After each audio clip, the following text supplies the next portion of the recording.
Ashe has suffered another blow with the Women's League's National Executive Committee ordering her to take leave of absence. This comes just 2 weeks after President Cyril Ramaphosa fired her as Social Development Minister.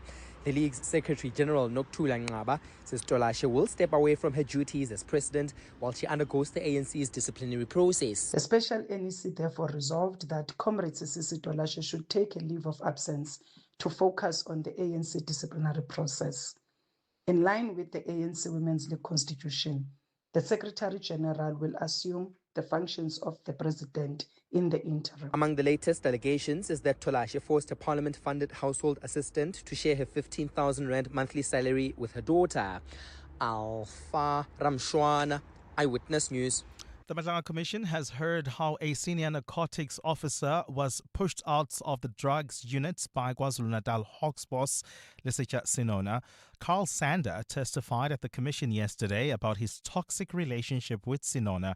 His testimony forms part of the commission's probe into a large consignment of cocaine stolen in 2021 from a Hawks storage facility in Port Shepstone. Tabiso Goba has more. Warrant Officer Carl Sander has worked as a policeman for over 40 years. Most of that time was spent at several drug units. In February 2024, Sander received a letter from KZN Hawks head Lesetja Sinona informing him he would be moved from the SA Narcotics Enforcement Bureau to an office-based assignment. I was told that an email had been sent to the National Head Office that I was accused of supplying or facilitating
of April and most recently on Thursday.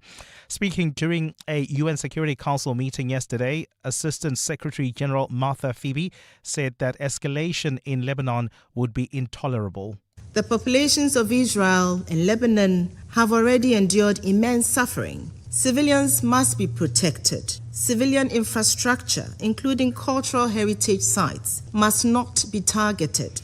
Gold's trading at $4,479.45 an ounce. The rand is at 16.30 to the dollar, 21.94 to the pound, 18.97 to the euro. Brent crude oil is at $94.54 a barrel.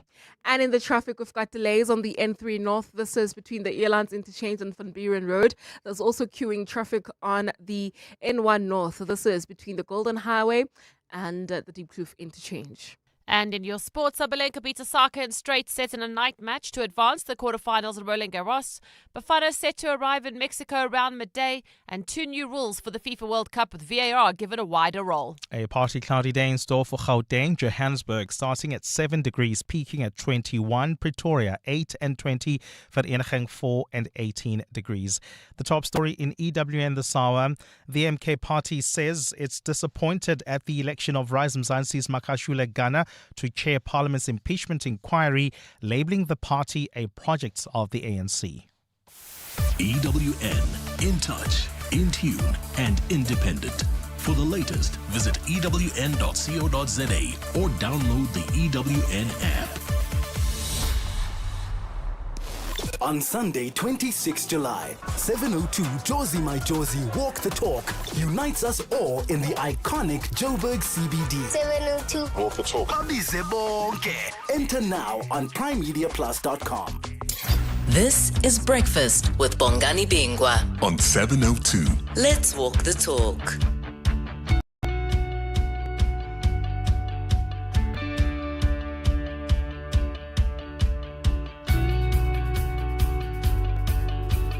Eight minutes after 6 o'clock. Welcome to 702 Breakfast. It is the 2nd of June, the year of our Lord, 2026. We're asking a couple of questions this morning. Is it right that union leaders, trade union leaders, live in the lap of luxury? Is it right for people who work for organizations that are there to support hard-pressed workers? Is it right for leaders of unions who presumably live only on the monies that they're paid by members should do so in opulence? And if not from the members, where else can they get their money from?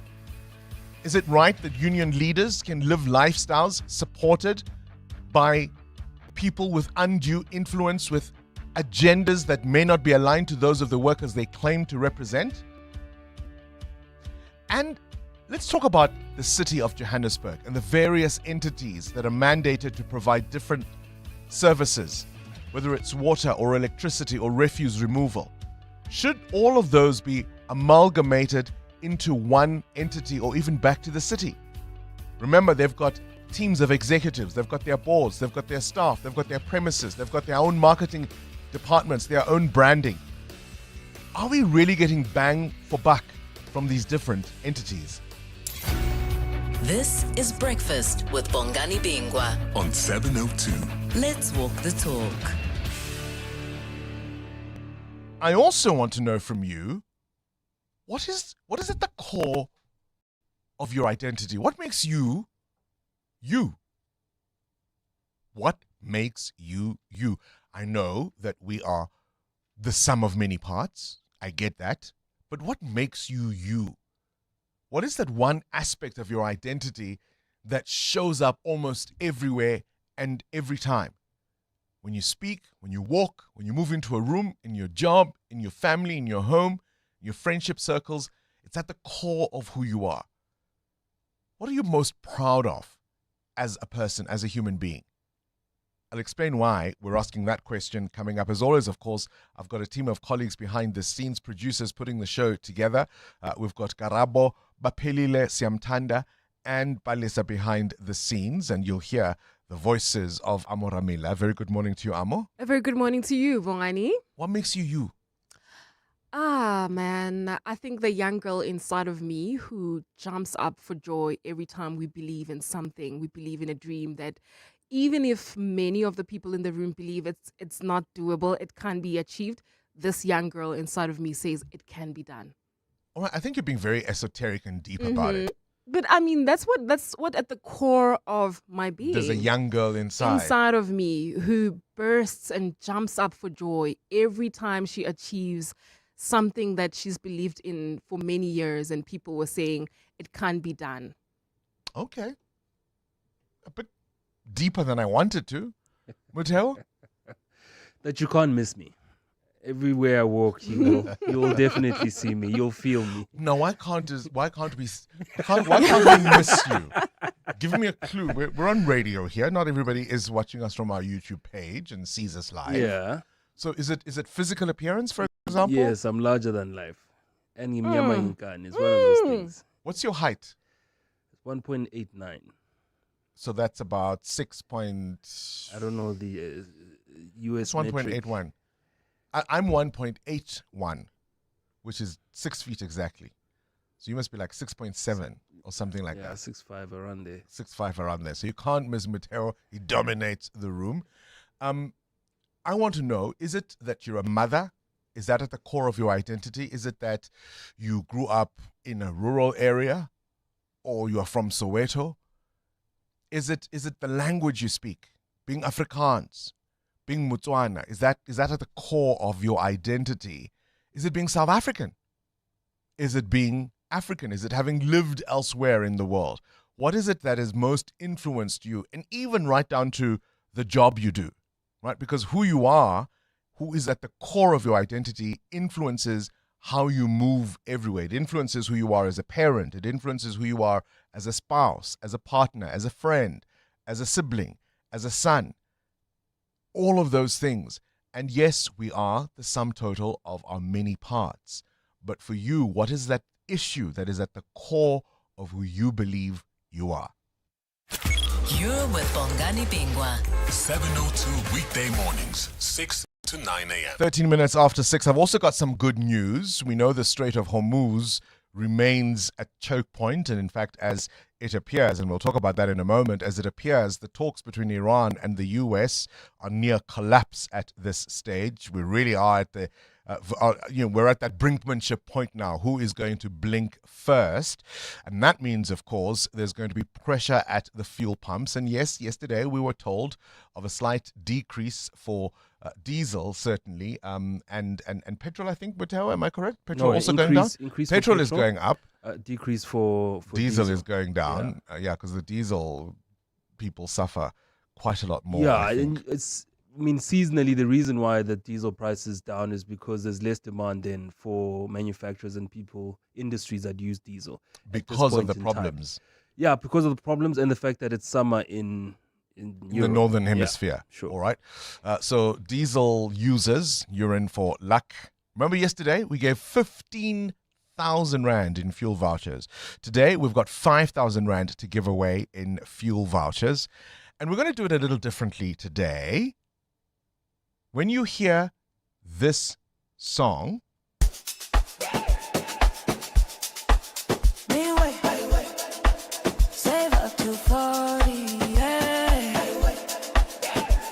this is the My Way song, of course. That will be the moment we will be announcing the winner of the 5,000 Rand fuel voucher. What we want you to do in the interim is send us a voice note on 072 702 1702. I want to know that epic fuel fail story. You were traveling, I don't have to take it off, but at least I like it, it's in the background. That epic fuel fail story, right? You were traveling long distance. You thought you knew how far the next town was, and you had just enough for you to get there, and you didn't. You thought you and that little red light had an understanding. And you thought, I can just drive maybe another day. I'll pour in the morning. And then the car said no. The computer said no. Right? You thought you knew how far you were from the next filling station, or garage, as we like to say here in South Africa. And it turned out you didn't. I want to hear those epic fuel stories. And we think we want to hear them throughout the show. And we will give the 5,000 Rand fuel voucher to the best story. Make us laugh, make us cry, make us think, make us want to give you a hug. Your epic fuel fail stories for 5,000 Rand in fuel vouchers, thanks to 702 Breakfast and My Way. Start your day with Bongani Bingwa on 702. Let's walk the talk. All right, we're keeping an eye, of course, on proceedings in Parliament. Makashule Ghana from Rise Mzansi has been elected now the chair of Parliament Impeachment Inquiry. And I keep going back to 2024. You may remember I said then that watch how Parliament is going to change. This was as a result of the general elections and the idea that the ANC no longer had a majority in Parliament. We've got this 31-member impeachment committee. The ANC doesn't have the majority. They don't have even half of the MPs. I think they make 9. They've got 9 MPs on that committee. The DA has 5, and so on. It devolves down. And this is exactly the difference, right? Before 2024, the chair of this impeachment committee would have been an ANC member. And part of what they had to negotiate and the horse trading that I imagine that happened behind the scenes was to find an MP that would be palatable to most, wouldn't offend, would be balanced and objective. I think that was the word Clement Manyatela used yesterday when I chatted to him on the show. And so they've chosen Rise Mzansi's Makashule Ghana. And so I will usually start by saying Nakensa Mtamashtun. So now I have become Tramoshtu. That's what I have become. So I want to thank all the members. I want to thank everyone who participated in this process. The work has just begun. The Section 89 committee work is now in progress. And the things that are in our control will ensure that they are done. The Parliamentary Committee has been tasked, of course, with determining whether President Cyril Ramaphosa has a case to answer over that 2020 Phala Phala farm theft. So Rise Mzansi's Mahashulegana there saying usually when he gets up to speak in Parliament, he will speak or he will address the chair of the committee, the chairperson of whatever committee may be unfolding, and he now rises to take up that position himself. Breakfast with Bongani Bingwa. 18 after 6, Mateo Kharipe, you've got a question of your own? What's the thing in your life that you've been completely obsessed with? You've poured money into it, and it seems like a bit of a waste now. Fitness, that you look at it. weight loss, my gym membership. So I've had that, as you well know. I think it lasted a good 4 weeks. That cold that wouldn't go away. Yeah. And do you know how hard it is? I was meant to go back to the gym yesterday because I do feel I'm in the clear now. Yeah.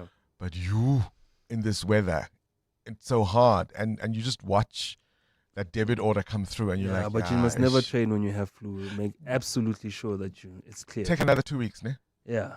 Just to make sure. Just in case. Maybe the rest of the year. Oh, it's definitely gym. I used to pay for gym right after having my son. I started, I signed up for gym and I thought, oh, this is a great way to go back to my body shape and what have you. And I think I went to gym for maybe like 3 months. And then after that, I was like, no, I'm good with my ways. By my ways, I mean my ways of keeping fit, like running, road running, walking and what have you, and not actually going to gym. So yeah, epic fail for me. Yeah, so I want that thing you've poured money into, but seems like a bit of a waste right now. 7:02. Weather. 20 minutes after 6 o'clock. What conditions can you expect this Tuesday? A partly cloudy day in store for Gauteng. Temperatures peaking at 21 degrees in Joburg. 20 is your high in Pretoria. 18 in Vereeniging and Cape Town. Also cloudy. Some isolated rain later. A maximum of 20 degrees. 21 for Mahikeng. Gqeberha peaks at 20 degrees. East London 23. Durban 26. EWN Traffic. Our first look at the roads. Amo? Well, Bongani, we've got an accident reported on the N1 North. This is right near the Golden Highway. Delays from the N12 exit. Please be on the lookout there. While traveling on the N3 North, we still have got those roadworks taking place between the Elands Interchange and Van Buren Road, and they are already causing some delays there. There's also queuing traffic reported in Sunning Hill along the N1 North approaching the Baku turn off. We'll have more updates coming up, but if you see anything else, we're on X at EWN Traffic. There's more EWN on air, online, and on the EWN app. Morning, Bongani. My name is John. I'm here from Roodepoort. Yeah, very interesting question about me. Yeah, the people think I'm a pastor, although I'm not. Doesn't matter where I go, at work, wherever people, when they have drinks and that, they're reserved. It's quite funny. If I go to a funeral, people think I'm the pastor. I'm only a guest. Yeah, Bongani, that's very special. Thank you. Have a good day. Bye. When choosing a university, facts matter. WITS is ranked #1 in Africa in the 2026 Center for World University Rankings out of more than 21,000 universities worldwide. This ranking uses objective data to assess universities on the academic and employment success of alumni, research quality and impact, as well as major distinctions and awards. No spin, no surveys, no perceptions, just facts. WITS has earned its place in the ranking that matters. WITS. For good. wits.ac.za. Just a place to work. It's a reflection of your success. At Desk and Chair, we help you elevate your workspace with locally manufactured desks and a wide range of chairs to suit your style and budget. Our expert consultants are with you every step of the way, from planning to delivery and assembly. Visit our showroom in Midrand or shop online at deskandchair.co.za. Desk and Chair. Think, feel, work better. When tax issues get complex, you need more than general advice. You need specialist insight. AJM turns intricate tax challenges into clear strategic solutions. From disputes and litigation to long-term planning, our expertise protects what matters to you and your business. With teams in Cape Town, Johannesburg, and Namibia, we deliver the rigorous analysis high-stakes decisions demand. AJM. Complex tax matters simply resolved. Whenever she fell or got hurt, a kiss always took the pain away. Honey and hugs helped at first when the coughing started. It's just a cold. Keep her warm and she'll be fine, we thought. I wish I could kiss RSV away too. Respiratory syncytial virus is a contagious virus that can lead to serious illnesses, including lung infections. Fortunately, protection for infants against RSV is now available in South Africa. Ask your healthcare provider about keeping your baby protected during their first RSV season. What if the problem you faced became the business that changed everything? Well, that's what Nedbank Business Ignite on 702 is all about. This year's theme, My Pain, My Purpose, My Solution. Recording on small businesses that turned real challenges into powerful ideas. You could win 200,000 Rand in cash, plus mentorship, business support and tools to help you grow sustainably. Enter the Nedbank Business Ignite on 702 now at primemediaplus.com or igniteyourbusiness.co.za. See money differently. Nedbank, an authorized FSP and registered credit provider. T's and C's apply. Start your day with Bongani Bingwa on 702. Let's walk the talk.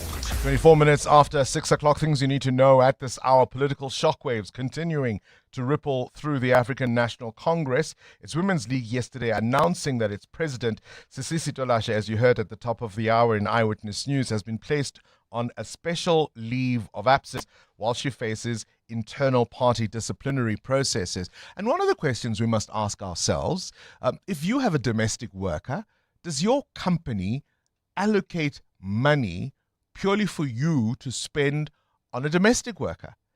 Ministers have this thing called a food aid. And in fact, I think this is one of the things we will remember probably long after we've forgotten Sisisi Tolashe, right? The idea that ministers have food aids, and they have more than one. This is not somebody who cleans the house or does anything. Their job is to, if you want grapes, they are there. If you want the orange juice, it is there. If you want to eat some more biscuits, they are available. And we pay for that, for the ministers. Yes, I know that silence is deliberate. It's not. I haven't run out of things to say. Muteo, have you at any point in your life had domestic help? Not paid for by the company, no. But Answer I've had the it. question. Yes, I've had it. Right? Well, I feel like Pretend I'm at the you're at the Mahlanga Commission of Inquiry. I don't want to incriminate myself. I will be Advocate Kumalo. I'll be Advocate Baloyi on you. Very quick sticks. Have you had domestic work or help in your life? Yes, I have. Amoramila, has it ever happened? Yes, I do have. I did. Did Prime Media pay? Not at all. Did you employ? Maybe in Turkey, hey, Mateo, because you've worked in fancy places. Did they pay Not for at it all. there? Not at all. Mm-mm. Wouldn't it be lovely, hey? Do you think we should be paying for this, for ministers? A food aid. Yeah, ne? Back like he never left in a dramatic political homecoming, Liam Jacobs, the Member of Parliament, has returned to the Democratic Alliance barely a year after making headlines with his high-profile departure to join the Patriotic Alliance. This is Gayton Mackenzie's party. His move to the PA in June 2025 stunned political observers, particularly, of course, because he'd had quite public clashes with Gayton Mackenzie, the PA leader. June is International Pride Month. It's meant to be a global celebration of courage, identity, and the ongoing fight for equality. So this is something that's going to be taking place in many countries around the world. Many cities, of course, putting up their rainbow flags in honor of the LGBTQ plus community, contributions of the members of that community to society in general. Pride Month is a powerful call for acceptance, diversity, love, and it shines a spotlight on the victories achieved by the LGBTQ plus community. And that's why I'm asking you the question this morning: what is at the core of your identity that you think is central to how you move in the world. And I think I would not be anywhere near who I am if it were not for the fact that I am celebrating Pride Month as a proud and out gay man. Siaya USA, Siaya Melika. That dramatic setback for visas, Bafana have finally departed to North America ahead of the FIFA World Cup. The team was briefly stranded at OR Tambo International Airport on Sunday morning. I mean, that's just, the more you read about this, the more you find an angle to get annoyed. They were actually at the airport. They let them go to the airport. Yes, I know they've left. I'm calm. But just for a moment, let that sink in. Nonetheless, they are North America bound, and maybe let's just leave it at that. On this day in 1987, history was made. The first female singer, musician, artist released an album that debuted at #1 on the US Billboard Hot 100. It gave her 4 #1 hits, hot on the heels of 3 more from her first album. She remains the only artist to have 7 consecutive #1 hits on the Billboard Hot 100. Whitney Houston's Whitney, released on this day in 1987. I get so emotional. Where do broken hearts go? Didn't we almost have it all? And I want to dance with somebody who loves me.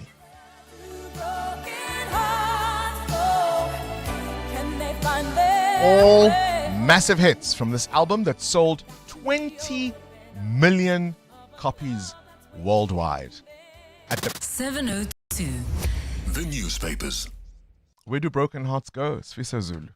I'll tell you for If sure. you've never had to sing that song crying, you don't know pain, my friend. What's in the papers? Bongani, good morning. The UK government is considering a national blacklist for disruptive airline passengers, and this could prevent abusive travelers from flying with any airline. So this proposal is that... Ooh, that's a good idea. Yeah, I like it. Yeah, the proposal would allow airlines to share information on passengers involved in serious incidents such as drunken behavior, violence, or abuse towards other crew members, right? So currently, passengers banned by one airline can simply book another airline. But what this proposal does is that if Sfiso is unruly on one flight, he can be flagged with the other airline so that he doesn't board on that airline because his behavior is problematic. So this is the proposal that the government in the UK is considering. Throw away the key. I like it. I like it. EWN Business. Whichever wants to know, what is that thing you're absolutely obsessed with, you've poured money into, but it really now feels like a waste? Are you one of those very marked people who had to have every gadget in the kitchen, and you now look back and you think, oh, do you go for those Temu deals that you now look back and you think, oh, weight loss, has that been your obsession? Do you remember, what was that thing? They also used to advertise it in those infomercials. What's that? It was a weight loss thing, man. Those pills. Herbex. Herbex, yes. How many people? Amma is looking down at her papers. What prompts the question, Mateo? Bongani, senior Russian government officials have warned President Vladimir Putin that spending on the war in Ukraine is ballooning to financially unsustainable levels. Russia expects to run a bill of at least $28 billion in the Ukraine war this year as Kiev gathers momentum with strikes across the border.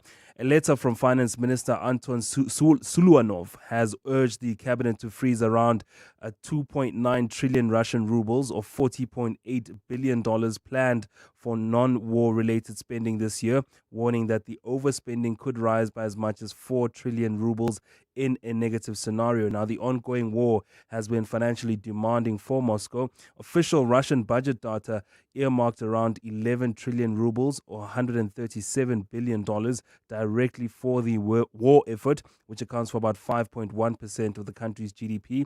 However, total defense-related spending now accounts for around 7%. So they're way over budget. The Russian Ministry of Finance and the Central Bank have advised the Kremlin that the current level of defense spending could dangerously widen the government's budget deficit. So it's not only affecting them on the front line, but also hitting Russian citizens now with inflation up 21%. I love how he's warning them as if it was the Russian people that asked for this. And now has to go back to them and say, guys, we actually can't afford it. I think because he knows who he's speaking to, he's saying it nicely. Yeah, where's the rand? 16 Rand 29 against the US dollar. In a good position this morning, 18 Rand 94 cents against the euro and 21 Rand 92 cents against the British pound. Price of gold at $4,503 an ounce, while platinum is at $1,952. Brent crude at $94 a barrel. Business after 7. Time now for your latest Eyewitness News. Sfisa Zulu, what you got? Thanks, Wani. Good morning. There are suggestions for motorists to take steps in reducing the impacts of their wallets because of the fuel price hikes. From tomorrow, petrol will increase by 1 Rand 43 cents a litre, while diesel decreases by between 2 Rand 62 and 3 Rand 25 cents. Discovery Insure CEO Robert Antwell advises drivers to cut unnecessary trips, combine their errands where possible, and plan routes carefully and make use of delivery services. South Africans are continuing to cut back on fuel spending. Discovery Insure's telematics and fuel card data show that motorists bought 23% less fuel in May. However, despite buying less fuel, overall spending is still 15% higher than it was in January and February. Historically, we've rarely seen changes of more than 1% in fuel demand and driving behavior. So what we're seeing in the data now really highlights the financial pressure consumers are under. A legal challenge about offshore seismic surveys along the West Coast is set to continue in the Western Cape High Court today. Civil society groups and small-scale fishers are challenging government's approval of the blast, where powerful air guns are going to be used to map the seabed for oil and gas. Demonstrators supporting the small-scale fishers picketed outside court yesterday. Carlo Peterson was there. The applicants argue government's decision was flawed, saying the seismic blast could harm marine life and threaten livelihoods. Natural Justice, who are representing the applicants, argue environmental and socio-economic impacts were not fully considered. Lawyer for Natural Justice, Melissa Groening-Groves. There's a number of aspects that we say were not included in the information in the basic assessment report, and as a result, not all relevant information was before those decision makers. Government's legal team maintains there's no evidence the surveys will negatively affect fishing communities. Arguments are set to continue today for the court to decide whether to set aside the approval. Carlo Peterson, Eyewitness News. There's a warning of possible infrastructure damage as another cold front brings disruptive weather in parts of the Western Cape. The South African Weather Service says the Garden Route and Central Karoo will be affected by a cut-off low system expected to make landfall from tomorrow. The province is still recovering from last month's damaging conditions caused by floods and strong winds. Forecaster Ilani Heineke says more rain can be expected across the Western Cape. Flooding of roads, formal and informal settlements, which may lead to damage to infrastructure and displacement of vulnerable communities, danger to life due to fast-flowing streams, and large communities may not be accessible or even cut off for prolonged period. In Japan, a severe tropical storm has battered southwestern parts of the country, injuring 9 people.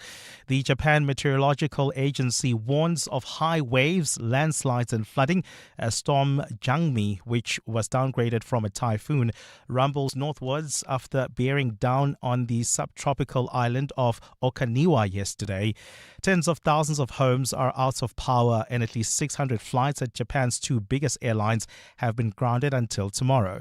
Public broadcaster NHK reports that injuries have been caused by blowing objects into people's cars and strong winds causing people to lose their footing.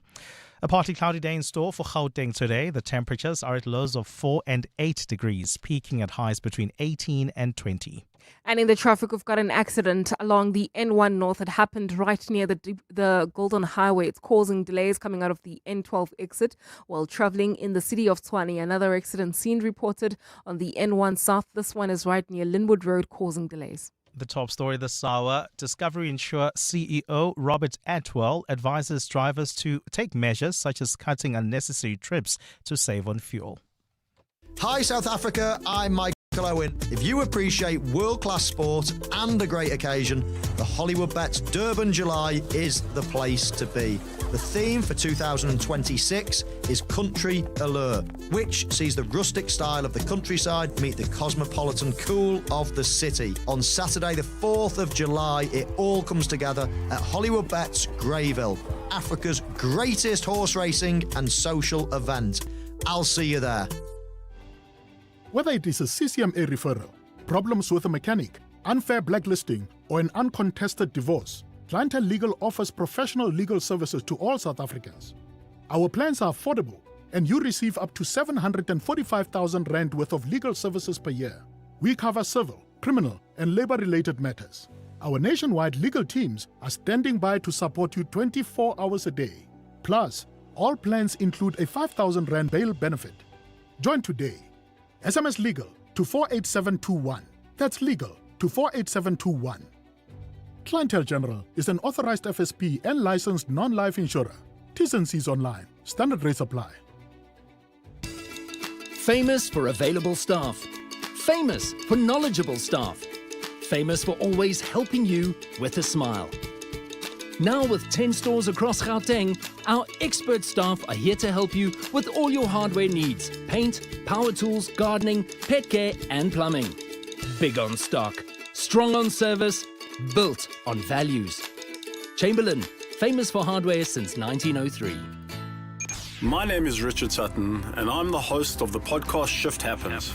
This podcast is about you and the seasons of growth, change, and transformation that shape who you become. My guests are people who have walked long, difficult roads and along the way developed the tools and skills they needed not just to survive, but to thrive and make a real impact in the world. So if you're feeling stuck, uncertain, or searching for what's next, this podcast is for you. Welcome to Shift Happens. Now streaming on primemediaplus.com, the Prime Media Plus app, Spotify, and Apple Podcasts. Coming up in the next hour, what's the question? And it's brought to you by Outsurance. Up to 3,000 Rand in cash is up for grabs. All you need to do is send us an answer based on anything that piqued your interest during the show. For that, you win 1,000 Rand. Simply WhatsApp us your name and the answer to 072 702 1702. And of course, a little later, someone else will ask a question to win 2,000 Rand. Now, you always stand a better chance of being selected if you've SMS'd out to Outsurance to get yourself a quote. So do it now. SMS out to 45142 and you could save on your car insurance. 702. WhatsApp Bongani on 072 702 1702. My epic feel story, oh my goodness.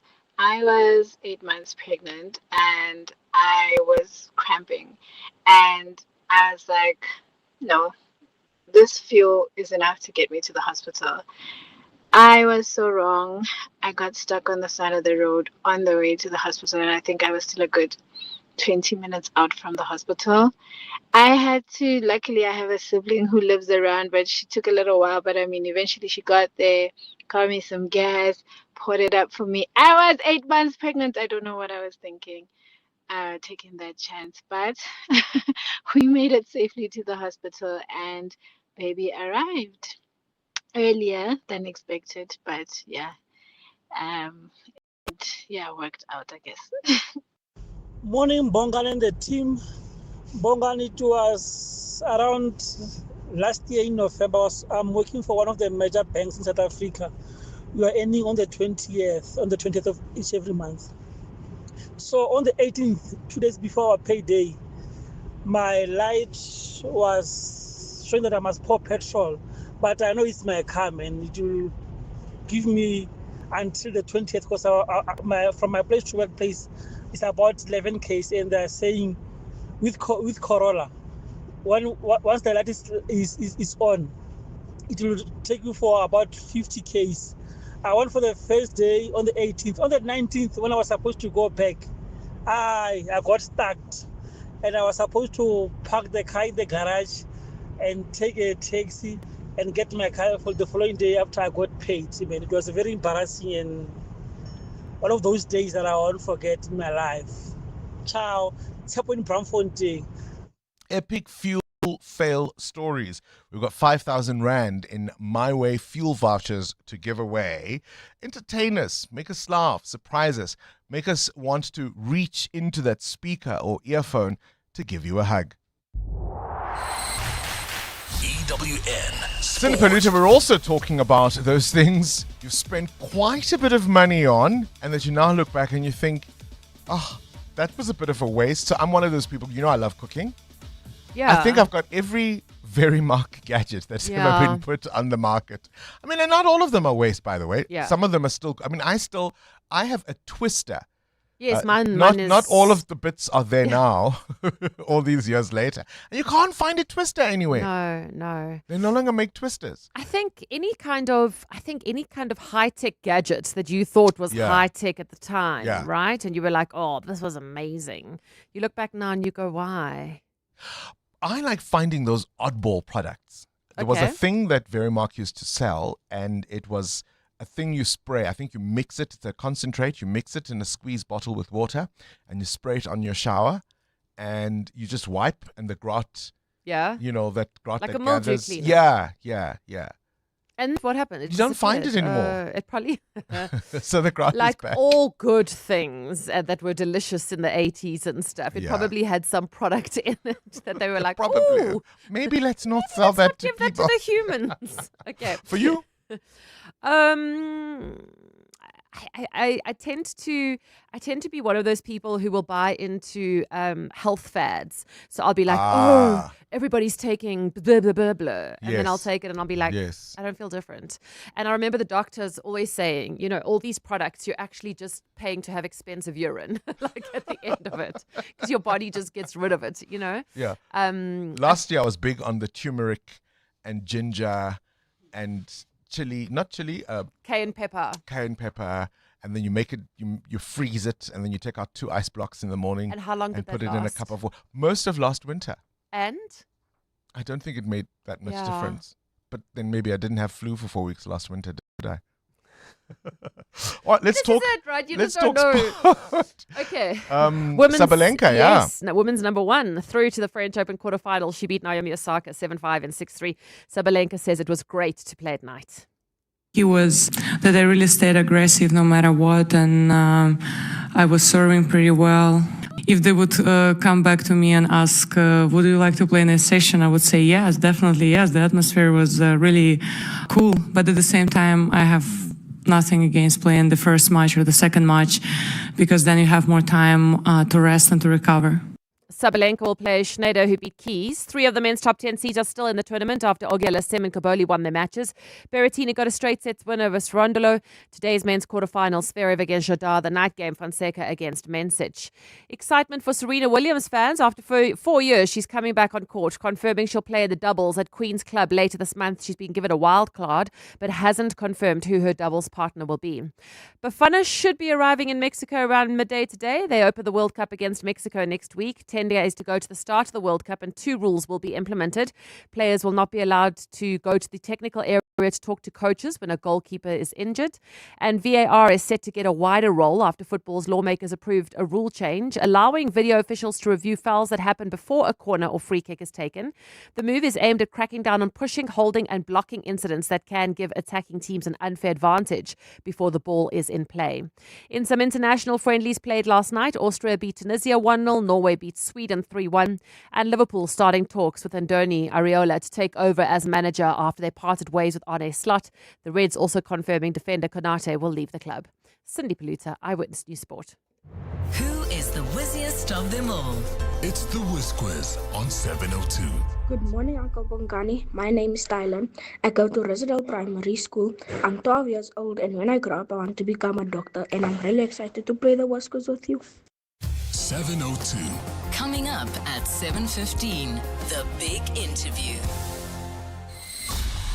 EWN Traffic. 14 to 7, the EWN Traffic brought to you by Outsurance. SMS out to 45142 now. And you could save on your car insurance. If you don't, you can ask them for 500 Rand. On the N1 North, there's a crash. Amo, is it a big one? It is indeed, Bongani, in the Naturena area. It's right near the Golden Highway. It's causing heavy traffic volumes. There's also queuing traffic along the Golden Highway between the N12 and the Golden Highway, the N1. So please be on the lookout there. Long-term roadworks are causing these delays. As a result, the N12 east through Eldorado Park is also backed up between Klipspruit Valley Road and the Golden Highway. Then traveling towards Sandton, we've got heavy traffic volumes along the Maikwa North. This is between Halton Drive and Greyston Drive. An accident as well as roadworks between these 2 points. Please be on the lookout there and approach with care. We'll have more updates coming up. There's more EWN on air, online, and on the EWN app. Things people stress about in traffic. Number 51. Did I use too many emojis in that text? Did I sound too eager? Oh, the mental gymnastics. Well, with the Outsurance Pointsman on your route, at least the traffic is one less thing to stress about. The Outsurance Pointsmen have been easing traffic congestion so we all get to where we need to be quickly and safely for the past 20 years. With Outsurance, you really always get something out. In partnership with 702, Outsurance is a licensed insurer and FSP. Get ready for a bigger and better Lotto National Lottery this Tuesday. That's today. You have a chance to win a massive estimated 226 million Rand total Powerball jackpot. That's 226 million Rand that could change your life instantly. Watch it live this Tuesday, the 2nd of June at 9 p.m. You could become South Africa's next multi-millionaire. Yes, you. The National Lottery. Mo plays, mo chances, mo millions. Players must be 18 years or older. Play responsibly. The National Lottery is officially operated by Sizekaya. We at Monument Dental are very happy with the premium we're paying. I wish I did it sooner. Outsurance business insurance clients know that it pays to switch. And did you know you could get a massive 20% discount on your business insurance premium when you switch? For dentistries, general medical practices, and all other businesses, get a quote today and see why it pays to switch to Outsurance business insurance. Visit outsurance.co.za or call 08600 60,000 today. Licensed insurer and FSP. TCs and information online. FlySafair's winter win-back has officially landed. For 60 days straight, one lucky traveller every day will win the value of their flight back. Simply book flights in June or July for travel anytime and stand to win the value of your airfare back as a FlySafair voucher. Don't just chase the sunshine, chase the win this winter. Book at flysafair.co.za and you could be getting your bucks back soon. Excludes taxes and fuel surcharges. FlySafair, for the love of flying. T's and C's apply. On Sunday, 26 July, the entire city unites for the 702 Josie My Josie Walk the Talk. Walk the Talk. And because Joburg is more than just a city, we'll be walking for the people. So join us and help make a difference to homelessness in the city by entering on primemediaplus.com and donating vouchers. Donate a voucher. Which is a cashless way to give, helping people experiencing homelessness access a hot shower, a meal, a bed, or more support. Anybody can join and everybody can donate. 702 Josie My Josie Walk the Talk, hosted by the City of Johannesburg. Enter and donate now on primemediaplus.com. 702. WhatsApp Bongani on 072 702 1702. Morning, Bongs, morning team, morning lenders, Semi here at Alberton. What makes me me is the respect I have for other people. There's a way saying, treat others as you like to be treated. So to me, it's one of the most me. I love to treat others the way I want them to treat me. So with respect, that's what makes me me. Respect other people's views, respect other people's thoughts. I just give them respect.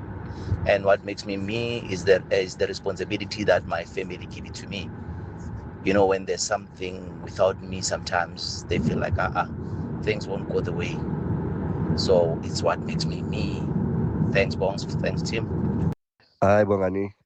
What makes me me is where I come from.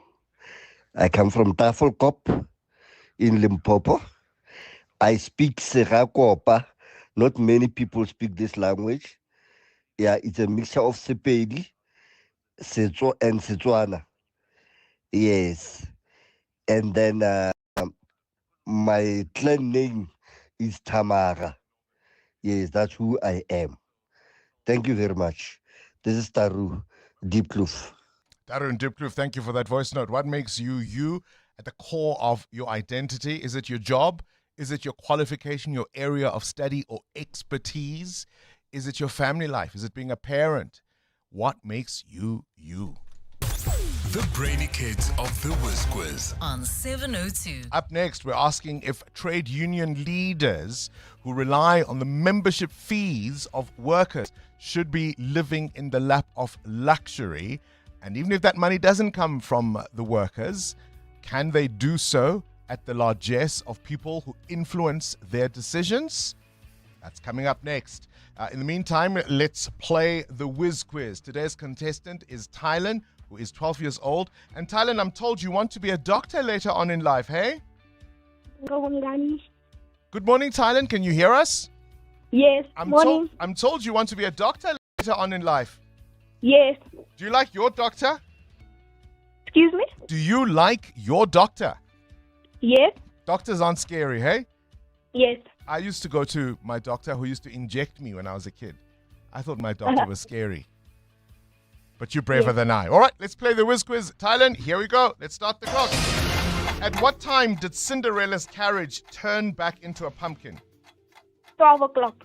Correct. Which sport is played on a larger field, hockey or cricket? Cricket. Correct. Complete the saying, it's like what of a duck's back? Bone. Water. True or false? Venus is the hottest planet in our solar system. False. It's true. What two-letter abbreviation do we use for the word television? TV. Correct. What is the largest ocean on Earth, the Pacific or the Indian?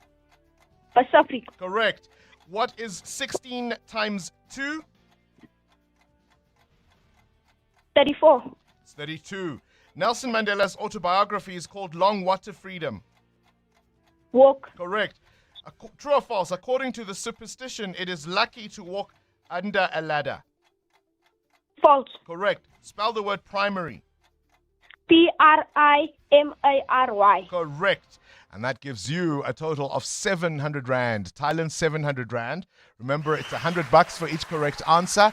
And get all 10, you win 10,000 Rand. Let's walk the talk. 702.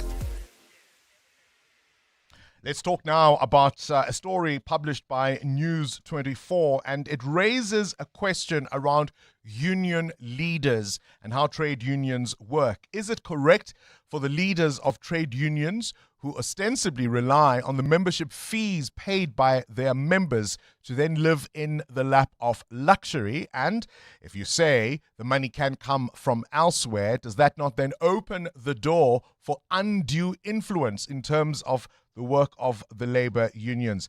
Sikonati Manjanja is an investigative journalist at News 24, and he joins us this morning. Always a pleasure to have you on our show. Thank you for your time. Thank you, Bongani. Good morning to the listeners. You've written an explosive report about the links between wealthy beneficiaries and NUMSA General Secretary Irvin Jim. It's an important story, of course, because we are talking about the largest trade union in South Africa. It absolutely is.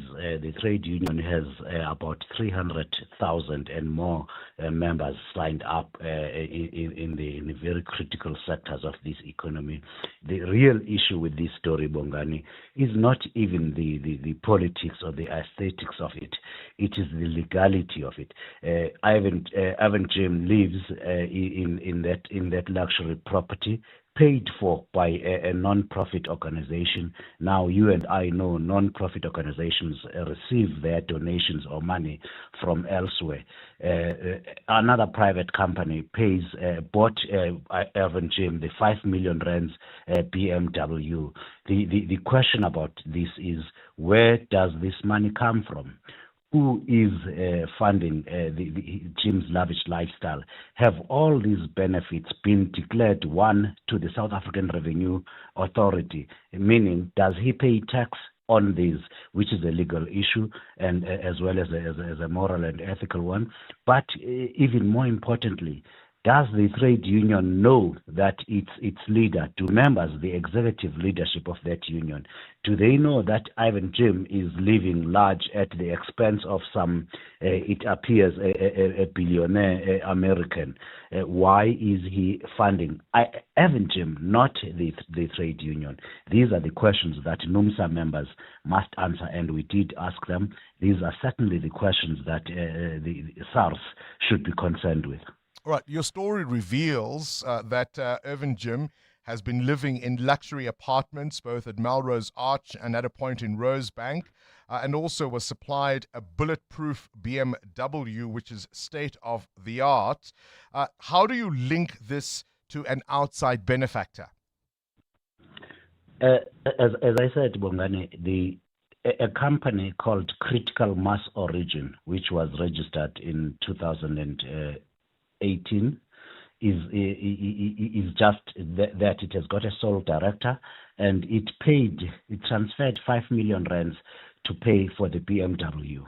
We asked the director of that company, one Johnny Skedi Alaso, where do you get the money from? He ignored our questions. The same Jonas Alaso, through another a non-profit organization called the Friends of the Workers, also registered in 2018, is renting the property for Jim at Melrose Arch, and that Critical Mass Origin rented the previous apartment in Rosebank. We asked him again, where do you get this money from, and why do you take it upon yourself to be paying for Irvin Jim's expenses when the union does? He again ignored the questions. We asked NUMSA the same questions, but people we spoke to, people who know, some of them have been indeed directly linked with these organizations, have told us exactly where the money comes from. It's Neville Roy Singham, who is a billionaire, an American tech billionaire who now lives in China, and he has been funding these leftist organizations throughout the world, including in the United States and in South Africa. That's where the money comes from. The question for NUMSA members is, do they know this? Have they approved it? Does the South African Revenue Service know and has the money brought into the country legally? What does Irvin Jim have to say for himself? He still has not answered our questions, which we sent to him through the spokesperson and to the executive committee of NUMSA on Monday last week. They have not had yet found time to answer the questions, so we do not know the answers, and we definitely will give them another opportunity to answer the questions. Why are you getting the money from this American billionaire? What is he buying? Why does the union know about this? Do your members know about this? What exactly is he financing you personally for? All right, you can read about it on News 24. Sikonati Manjanja, an investigative journalist at News 24. And it's a story, of course, that he says, as he argues, that raises questions about not only the ethics and aesthetics of it, but the legalities of it, wider concerns about transparency, governance, and oversight for South Africa's largest trade union. I shared a story earlier about coming with a news crew to interview, a television news crew to interview a trade unionist, one of the most well-known trade unionists in South Africa. And he didn't want us to film in his lounge because he wanted to hide his Bakos Brothers furniture. He was uncomfortable that the workers may see just how much he lived in the lap of luxury. 7:02. Coming up, the big interview. The big interview focuses on the city of Johannesburg. Do we need these various entities that provide services from water to refuse removal? Is it a more efficient model? And if that was the intention at the beginning, has it delivered? It's 7 o'clock. This is EWN. The magistrate in the case of Mpumalanga taxi bosses retires while questions over her conduct remain. And Makashule Ghana says Togo Didiza is unlikely to be removed from Phala impeachment matters. Good morning, I'm Sfiso Zulu. Mpumalanga Chief Magistrate Thuletu Tonjeni has retired as questions continue over her handling of the extortion case involving taxi boss Joe Ferraz Banyoni. Tonjeni retired last Friday, days after the NPA filed a complaint against her with the Magistrates Commission. The objection relates to Tonjeni removing the matter against Banyoni, Bafana Dane and two others from the role last month in the Kwaggafontein Magistrates Court. Mongezi Koko reports. The National Prosecuting Authority's complaint stems from proceedings in which Tonjeni found prosecutor Mkhuseli Ntaba in contempt of court, authorized a warrant for his arrest and later struck the case off the roll. During a prior sitting, former presiding magistrate DJ Erasmus told the court that Tonjeni insisted on taking over the matter herself. Tonjeni delivered her ruling in the absence of the NPA. The NPA has since re-enrolled the extortion and money laundering case against Sibanyoni, Bafana and their co-accused in the Dalmas Magistrates Court. Mongezi Koko, Eyewitness News. Newly elected leader of Parliament's Impeachment Committee, Makashule Ghana, says he's unlikely to support a call from opposition parties for National Assembly Speaker Togo Didiza to recuse herself from her watchdog role over this committee.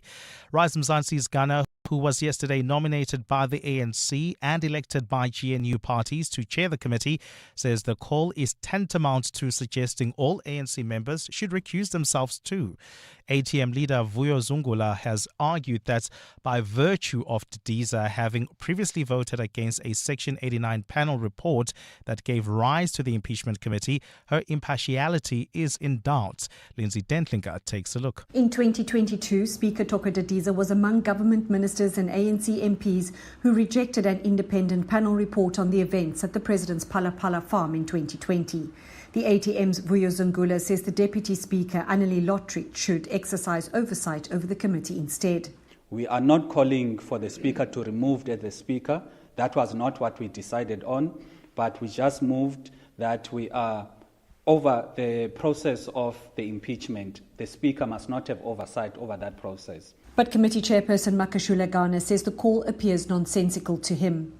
Then in that case, are we going to exclude all the members of the ANC who sits in the committee that voted in the last term?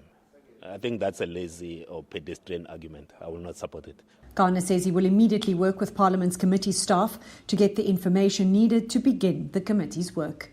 Lindsay Dentlinger, Eyewitness News, Parliament. Johannesburg Social Housing Company CEO Themba Matibe is expected to return to the Alexandra Magistrates Court today.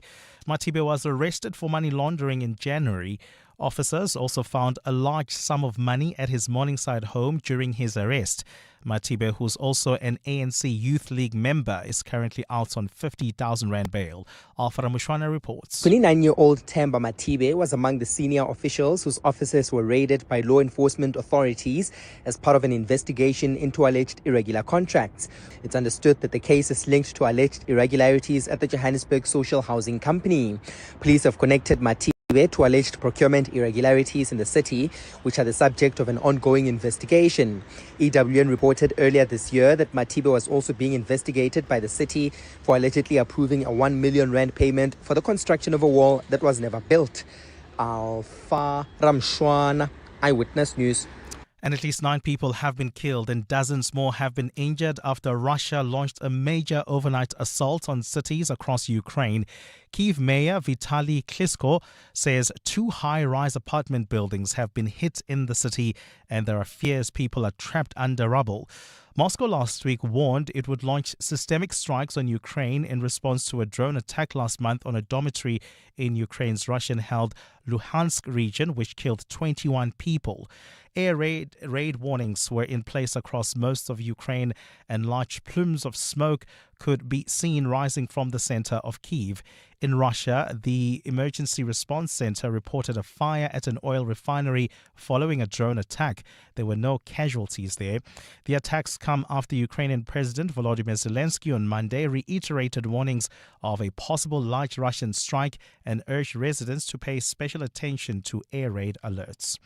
Gold is trading at $4,479.45 an ounce. The rand is at 16.30 to the dollar, 21.94 to the pound, 18.97 to the euro. Brent crude oil is at $94.54 a barrel. And in the traffic in Centurion, we've got a major accident seen along the N1 North. It happened right after the Brakfontein interchange, is causing heavy delays. As a result, routes around the Brakfontein interchange are heavily backed up. The N1 South towards Midrand, along with the N14 East towards the Brakfontein turnoff. Please be on the lookout there.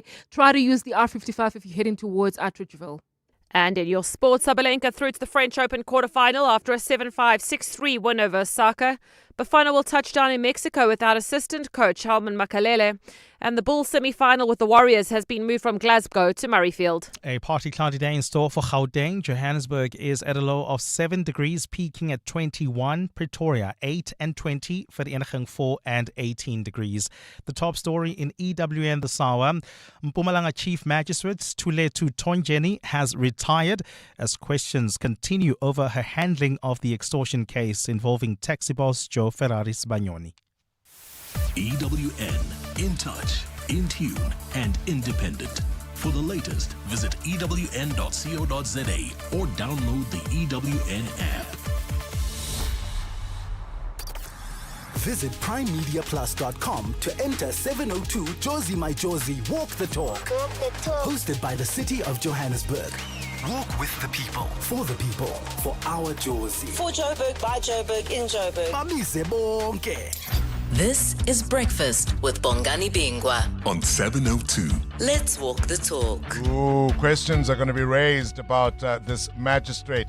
She's the chief magistrate in Mpumalanga, Thuletu Tonjeni, has now retired. She's decided to walk away from it all, retiring last Friday after the National Prosecuting Authority filed a complaint against her with the Magistrates Commission.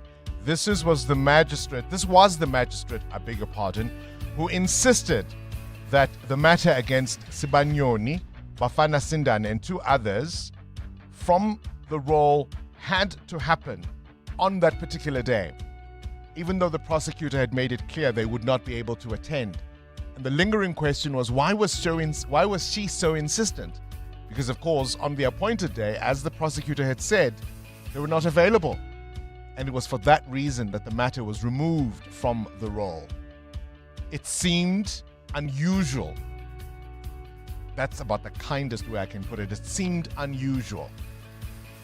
Given what we've seen at the Madlanga Commission of Inquiry, how much brown envelopes and big suitcases can move around, there are going to be questions as to what was the thinking that motivated her to make the decisions she made in the first instance.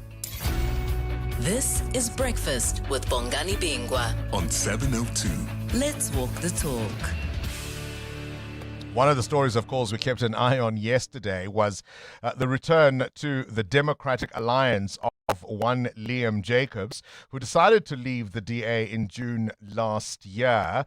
Gayton McKenzie, the leader of the Patriotic Alliance, the party that he switched for and has now switched against, has had some interesting words for Liam Jacobs. You've made your choice. Now you come and you say this and this. And when you were appointed by me, you never said I'm a dictator. When we went to go fetch you after they spit you out and told you to shut up, Michalis, George, when you were telling us how racist they are, when you were having lives, how racist they are, when they attacked you, we protected you as the PA. The Patriots protected you. When they were attacking you, after you left, we protected you. Jy sal niks post hier nie, jy ken nie vir ons nie. So los ons uit, gaan aan, go on your social media. People will forget about you because we will deal with you on social media if you want to continue talking crap about the PA. That is, of course, a minister, a member of cabinet, Gayton McKenzie, speaking as he normally would. I did explain, June is International Pride Month around the world. Pride Month, of course, is all about celebrating the LGBTQ plus community, putting a spotlight on their struggles and their achievement. There was a much covered debate in the British Parliament last year in which a question was raised. The British Labour politician Sir Chris Bryant offering a powerful response during a questioning session in which people were asking, do we still even need a Pride Month around the world? And I think some of the arguments he made were quite compelling. But we've always needed pride. We needed it when people lazily assumed that a short haircut meant you were a lesbian or a lisp meant you were gay. We needed it when people laughed at Larry Grayson and John Inman but forced them to hide their sexuality. We needed it when people said we should be harassed, arrested and locked up for loving who we wanted. We needed it when the police wore rubber gloves to arrest us just in case we gave them AIDS. We needed it when we were called queer and and arse bandit at school.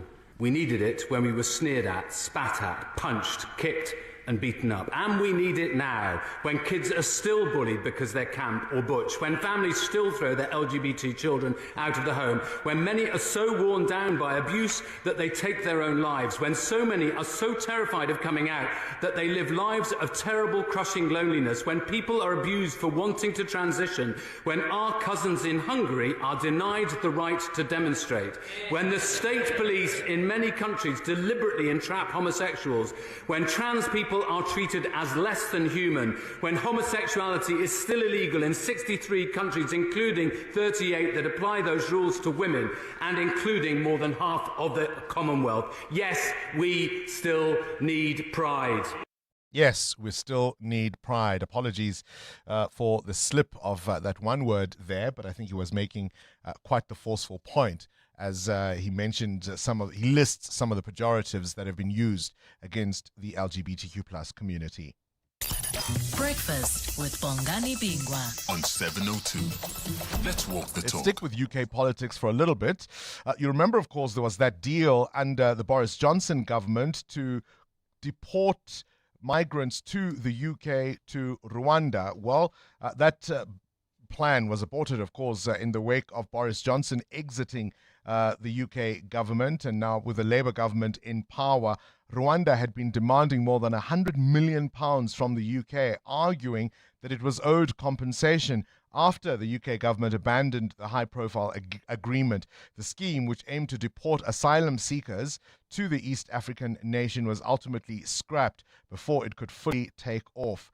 And now, following a 3-day hearing at the Permanent Court of Arbitration in The Hague, the Netherlands, the judges delivered a verdict in favor of the UK. And it would appear Iran has suspended talks with the United States as a protest against the ongoing strikes by Israel on Lebanon. Tehran says this is a violation of the ceasefire conditions being negotiated to reopen the Strait of Hormuz.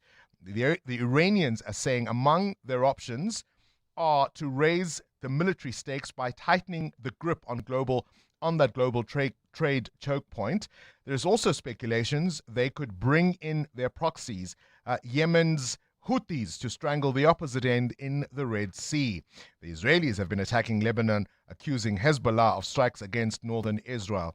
Hezbollah, of course, closely allied to the Iranian regime. On this day, 1953, history unfolded beneath the grand arches of Westminster Abbey as a 27-year-old Princess Elizabeth was crowned Queen Elizabeth II. And on this day, 1979, Donna Summer was the queen of disco. Her song, Hot Stuff, reached #1 on the Billboard Hot 100.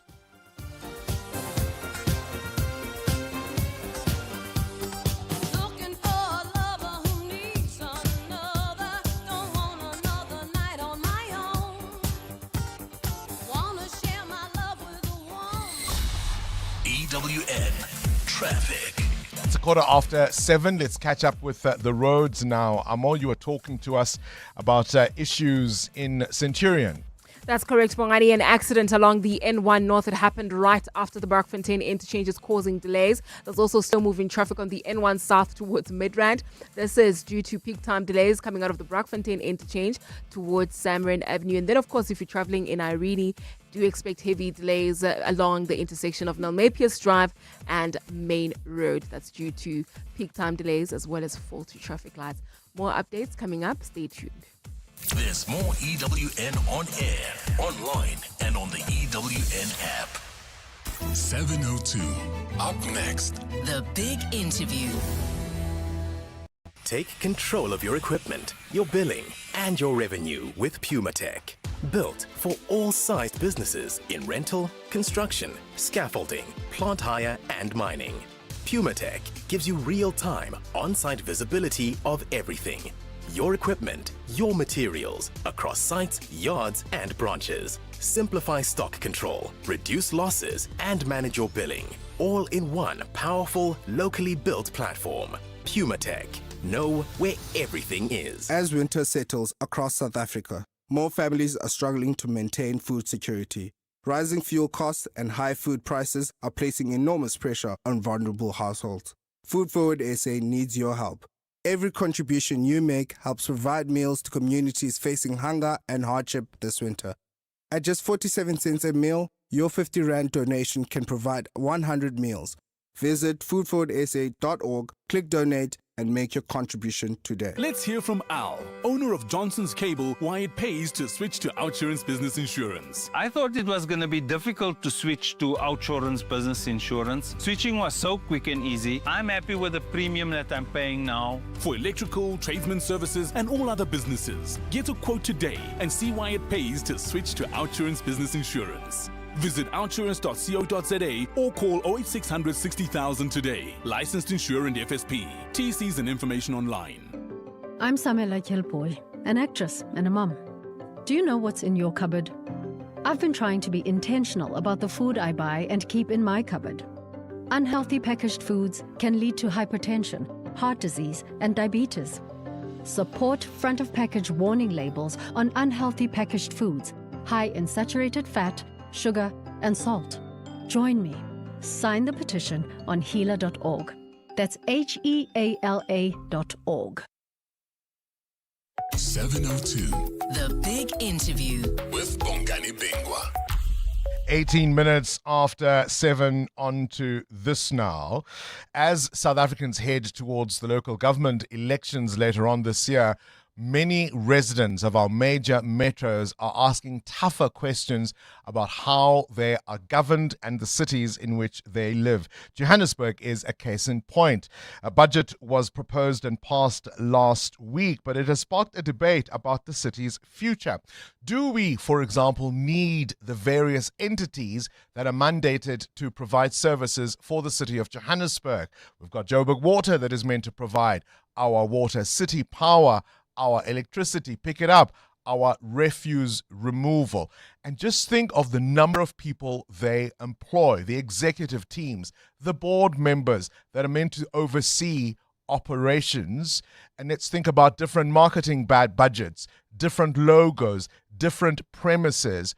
Would all of those work under the city, amalgamated into one entity, as one politician has proposed? Professor Mark Swilling is a professor at the Center for Sustainability Transitions at the University of Stellenbosch and has studied these things. Prof, always a pleasure to have you on our show. Thank you for your time this morning. Morning. I suppose let's go back to the beginning. When these various entities were created in the city of Johannesburg, the intention, no doubt, would have been efficiency and specialized skills. That was the thinking. Am I correct? Yes, that is correct. And it goes back to the restructuring process that took place between 2000 and 2003. So we're talking 2.5 decades. And if you look back now, how have they fared? Well, initially they seemed to work well because there was a very, very strong accountability mechanisms. The city manager at the time had a committee that ensured that all 13 entities reported monthly on their numbers, and there was strict control over the salary levels and the appointment of the boards. But over time, politicians of various parties that needed to build their patronage networks realized that the boards were very useful ways of rewarding loyalists with nice revenue streams and CEOs of these separate entities with inflated salaries and multiple layers of executives. So what started off, what seemed to be working based on a particular theory of public administration has really become a framework for intensification of capture and corruption. You talk about bloated salaries. I mean, I don't know if you've got the figures at your fingertips. That's what I meant. But give us an example, perhaps, if you can, of just what we're talking about in terms of salaries. Well, for example, one of the salaries of, I think it's the Johannesburg property company, is 5.4 million. Which is, and many of the CEOs of the 13 different entities earn salaries higher than the highest salaries in the public service. I mean, that's higher than the president, if my memory serves me. Yeah, I think so, Bongani. Goodness me. Yeah, so, and I mean, just let's talk about the Joburg Property Company, for example. I mean, what is its mandate? What does it do for the city of Johannesburg? Basically, if you think of it, it's kind of outsourced to a company that is not independently owned by independent shareholders, but the shares are owned by the city, and it manages the properties of the city of Johannesburg, the premises that the various departments use, the government garages, all sorts of different properties that the city needs to operate. It manages those. Yeah, so that's its function. And for that, its top official gets rewarded in excess of 5 million rand. And I mean, This is essentially, I suppose, to rent out, buy or sell properties used by the public service or public system from the city of Johannesburg. Yes, yeah. That's exactly right. In theory, also to properly manage the metro center, at the top of Bromfontein over there, which is no longer used. It's a beautiful building, working well and efficiently today, isn't it? Oh yeah, absolutely. But it should be a building where the entire municipal administration is located, rather than dispersed government departments across different buildings that are rented on behalf of the city, and that's a waste of money. So instead of looking after its home base, it allowed that beautiful building to disintegrate. Yeah, I mean, forgive my levity. That's exactly the point I was alluding to. That building is now derelict and unusable. If you look, and this is what I said in my introduction, if you look at the staff complement of these various entities in terms of the number of people they employ, the executive teams, the boards that must oversee their work, the different premises from which they operate, their marketing budgets, right down to different logos, and stationery, for example, that they must send out, their ICT teams, etc., etc., etc. I mean, has it been bang for our buck for ratepayers and residents of Joburg? Well, just let the numbers speak for themselves. So the number of senior managers has gone from about 300 over the last few years to over 1,000, and board members have increased from around 70 to nearly 400. And all of them get remunerated at very high levels, while Johannesburg residents, on the other hand, experience deteriorating services. So if remunerating more and more people at higher levels translates into improved services, then one could argue, yes, the right people are getting brought in and a good job is being done, but that's not the case. Everyday experience shows, whether it's potholes, water that's not delivered, electricity breakdowns, whatever, shows that this is a system that is not working. How central have these entities been in terms of Joburg's financial woes? You'll no doubt will remember the scathing letter written by the finance minister, and even the warnings of Eskom of late to cut off the city's power. I think they've been very central, especially since they started to deteriorate. So it's the worst of all worlds. So going back to your first question, 2000, 2003, when these 13 entities were set up, that was the product of a very particular theory of public administration, which is called new public administration, based on the assumption if you separate entities out, give them a clear-cut focus, remove them from the complexity, give them a clear-cut mandate, and they will perform better. On the assumption that you can govern a city based on separate systems delivering separately. That is a theory that came out of the 1990s in the UK and New Zealand, and was applied in South Africa uncritically. That's really the root of the problem. That theory doesn't work because in the South African context, it created a context for state capture and corruption. What we need is much greater accountability and to fold those entities back into a conventional public administration with departments. That is much easier to control in the context of rapid expansion of spending on infrastructure. So that's not what we had. We had no accountability, and we had the expansion of capture opportunities in the context of declining services and inadequate financing. So the budget that we have now estimates an increase in revenue in the context of declining services. That's not going to happen. Is it international best practice to run cities this way, or is, as you say, that model was applied in particular jurisdictions, but perhaps not extensively around the world? The answer is yes and no. There's some places that it does work. It's in the academic jargon, it's referred to as the contract state, where everything's managed out. But to effectively run a contract state, you need a very, very, very effective centralized contract management capability. If you don't have the capability to manage contracts and then you try and run a city through contracts, it speaks for itself. It's not going to work. Is the elephant now too big to eat one chunk at a time? I mean, can we still reverse this? Or do we just have to live now with what we have and see if we can improve it or get it to be efficient again?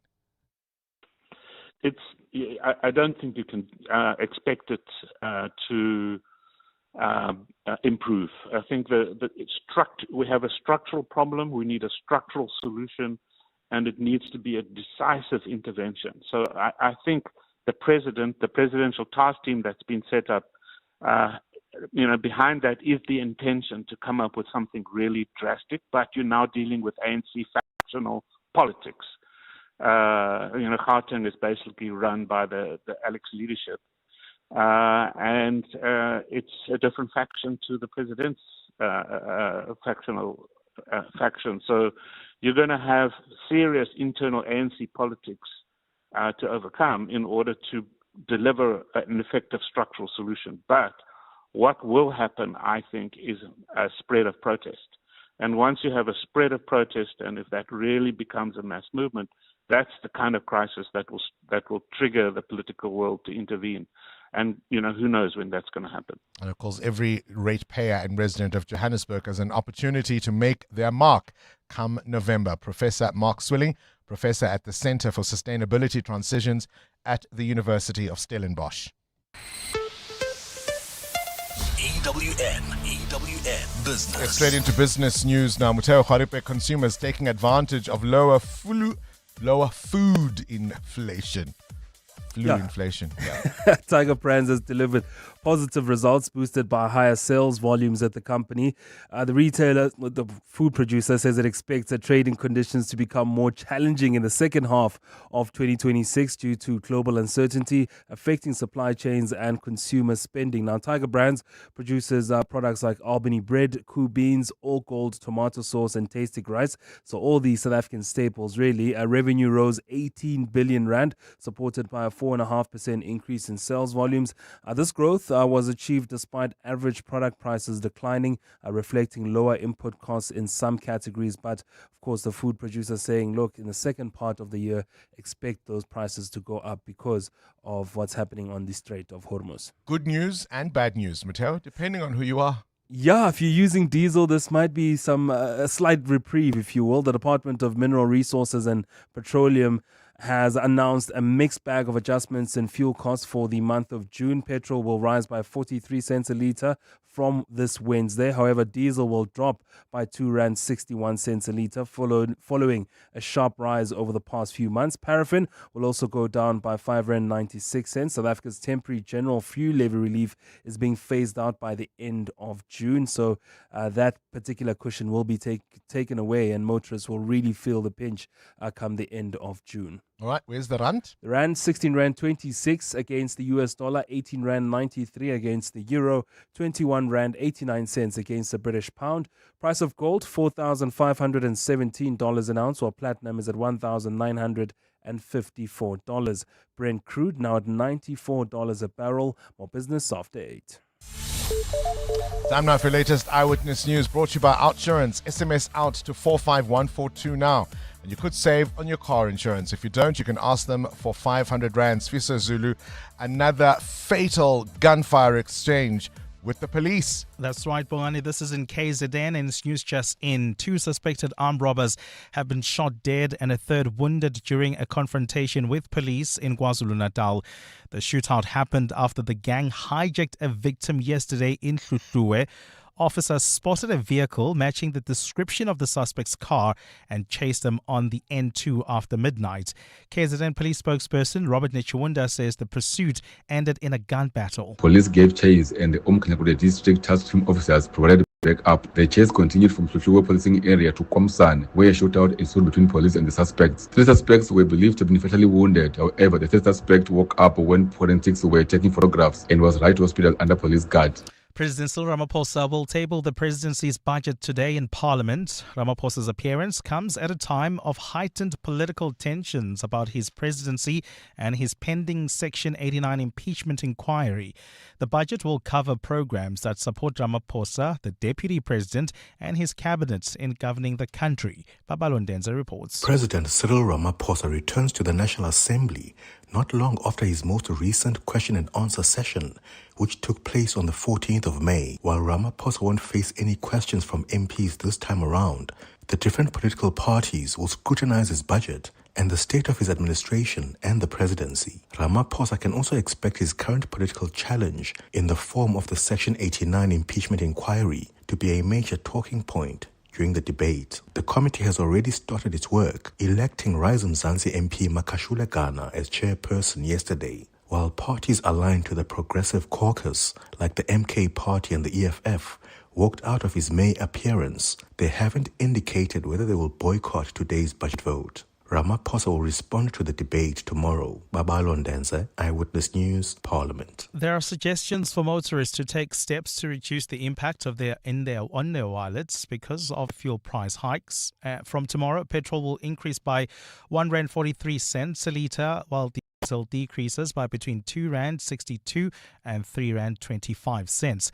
Discovery Insure CEO Robert Atwell advises motorists to cut unnecessary trips, combine errands where possible, plan routes carefully, and make use of delivery services. South Africans are continuing to cut back on fuel spending. Discovery Insure's telematics and fuel card data show that motorists bought 23% less fuel in May. However, despite buying less fuel, overall spending is still 15% higher than it was in January and February. Historically, we've really seen changes of more than 1% in fuel demand and driving behavior. So what we're seeing in the data now really highlights the financial pressure consumers are under. And Senegal's President Bassirou Diomaye Faye has announced a new government featuring several members and allies of a party led by fired Prime Minister and estranged ally Ousmane Sonko, who had vowed his group would not join it.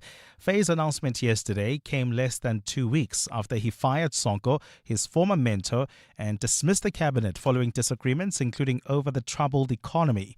A popular figure, Sonko was promptly elected Speaker of Parliament by allies in a vote boycotted by the opposition, deepening the political crisis in the country.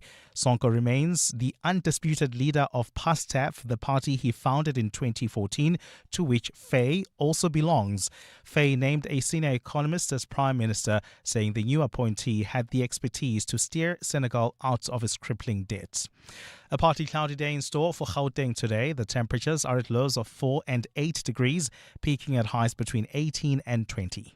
And in the traffic in four-ways, we've got an accident along Winnie Mandela Drive. It happened right near Leslie. Delays from Witkoppen Road. Speaking of Witkoppen Road, we've got delays in the Pulshof area just as you approach Rivonia Road. The breaking story this hour: 2 suspected armed robbers have been shot dead and a third wounded during a confrontation with police in KwaZulu-Natal. If your child's aftercare costs were becoming too expensive, you'd switch, right? So why pay more for car insurance? Switching to OUTsurance saved 63-year-old Almiro 417 Rand on his 2021 Ford Ranger. Get a quote now, and if OUTsurance can't save you money, ask for 500 Rand or 1,500 Rand if you've been claim-free with the same insurer for 3 years. Do it now. SMS out to 45142. That's out to 45142. OUTsurance is a licensed insurer and FSP. T's, C's, and information online. Totally advantage in FNB Speed Point. Kanjani? You can boost your cash flow with FNB Cash Advance and get pre-approved funds within 24 hours. So whether you're buying stock, paying suppliers, or growing your business, it's easy. Get your cash. Walala, wasala. Get in the payments game with a bank that helps you unlock cash flow with FNB Speed Point. FNB, help changes everything. First National Bank, a division of First Rand Bank Limited, an authorized financial services and credit provider. T's and C's apply. Get ready for a bigger and better Lotto National Lottery. This Tuesday, you can have a chance to win a massive estimated 226 million Rand total Powerball jackpot. That's 226 million Rand. That could change your life instantly. Watch it live this Tuesday, 2nd of June at 9 p.m. You could become South Africa's next multi-millionaire. Yes, you. The National Lottery. Mo players, mo chances, mo millions. Players must be 18 years or older. Play responsibly. The National Lottery is officially operated by Sizekaya. When choosing a university, facts matter. WITS is ranked #1 in Africa in the 2026 Center for World University Rankings out of more than 21,000 universities worldwide. This ranking uses objective data to assess universities on the academic and employment success of alumni, research quality and impact, as well as major distinctions and awards. No spin, no surveys, no perceptions, just facts. WITS has earned its place in the ranking that matters. WITS, for good. wits.ac.za. FlySafair's winter win back is heating up with so many travelers already winning the value of their flights back. And you could be next. Simply book flights in June or July and stand to win the value of your airfare back as a FlySafair voucher. Lock in that mid-year break and your bucks might be coming right back to you soon for your next escape. Book at flysafair.co.za. Excludes taxes and fuel surcharges. FlySafair, for the love of flying. T's and C's apply. 702. WhatsApp Bongani on 072 702 1702. Hey, how's it, Bongani? How's it, 702 fam? It's Stephen here. Just looking at this Liam Jacobs story. So he joins the DA. He's a young man, fine. He joins the DA, goes into Parliament. He does very nicely. He's very effective. And then almost overnight, I mean, literally overnight, he joins the Patriotic Alliance. And he's a candidate in various places. And then kind of overnight again, he goes back to the DA. I've never understood in politics why everybody gets so excited when someone defects. And all it means is that really, and I'm sorry to say this, it's very difficult to trust them forever. So everyone gets excited for a minute, but in the long term, it means nothing. That person can never be trusted, whoever they are. And I think that's really the problem. So if I were the DA, I don't know if I'd be that excited at taking back someone who betrayed you on overnight. It's a very strange story. Anyway, I'll check you later. Cheers. Morning, Bongs. State of Johannesburg is in trouble, my man. I want to be anonymous. Bongani, yesterday, I made a call looking for an ambulance from 6 o'clock waited. 8 o'clock, phone again, with a reference number, and then I phoned again at 10. I phoned again at 11. Bongani, the part that is really saddening me is that they are telling me that they have only 2 ambulances running the whole of Lenasia side, places like Enadale, Loli, Lens, Lenasia, Grasmere, and Finetown, all that area, that side. Only two ambulances operating. That's the point, isn't it?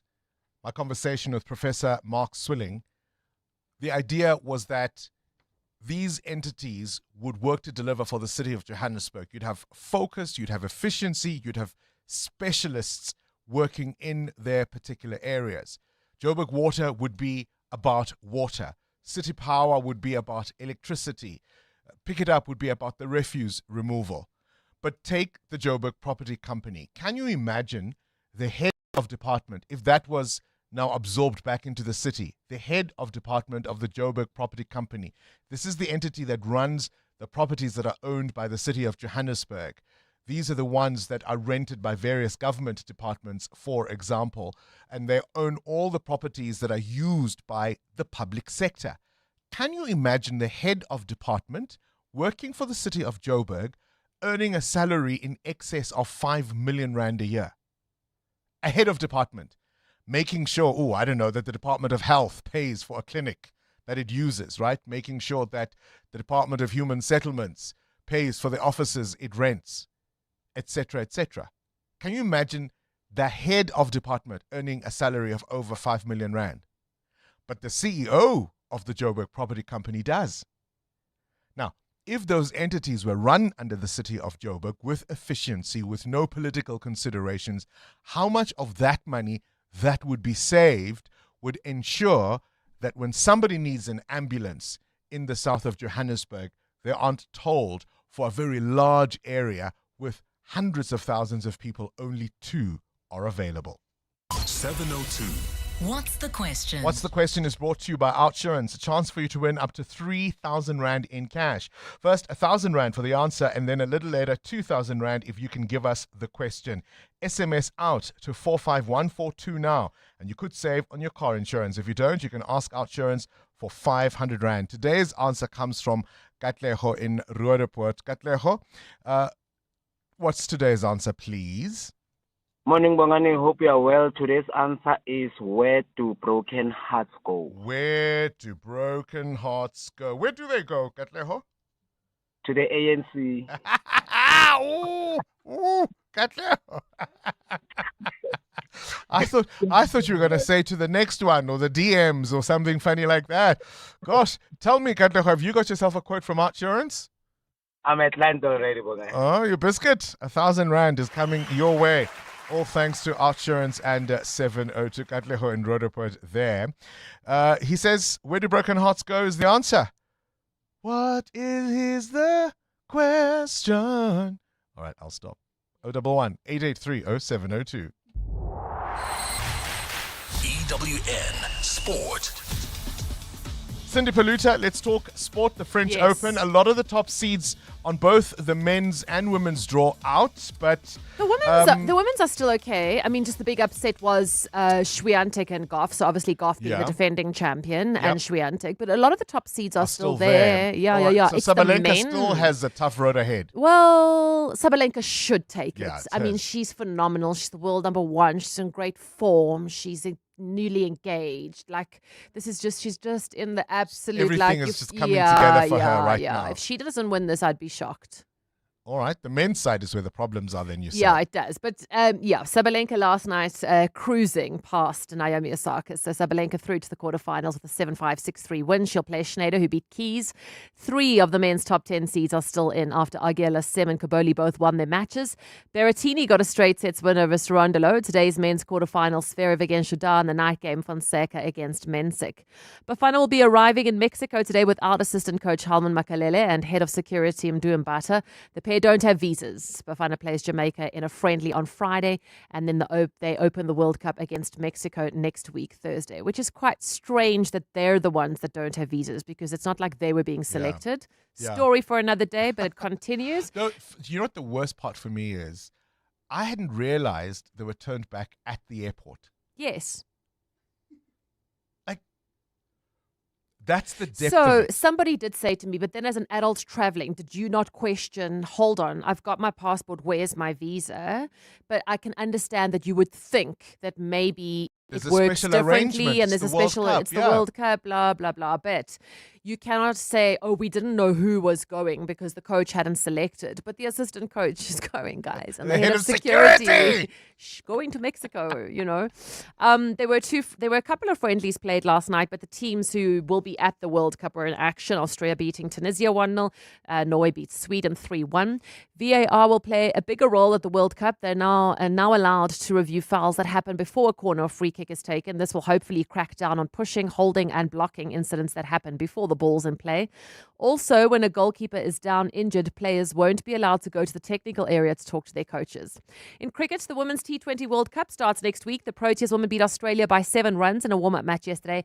Marzan Cup made 49 as Proteas posted 163 for 7 and then had the Aussies all out for 156. Shabnim Ismail taking 4 wickets.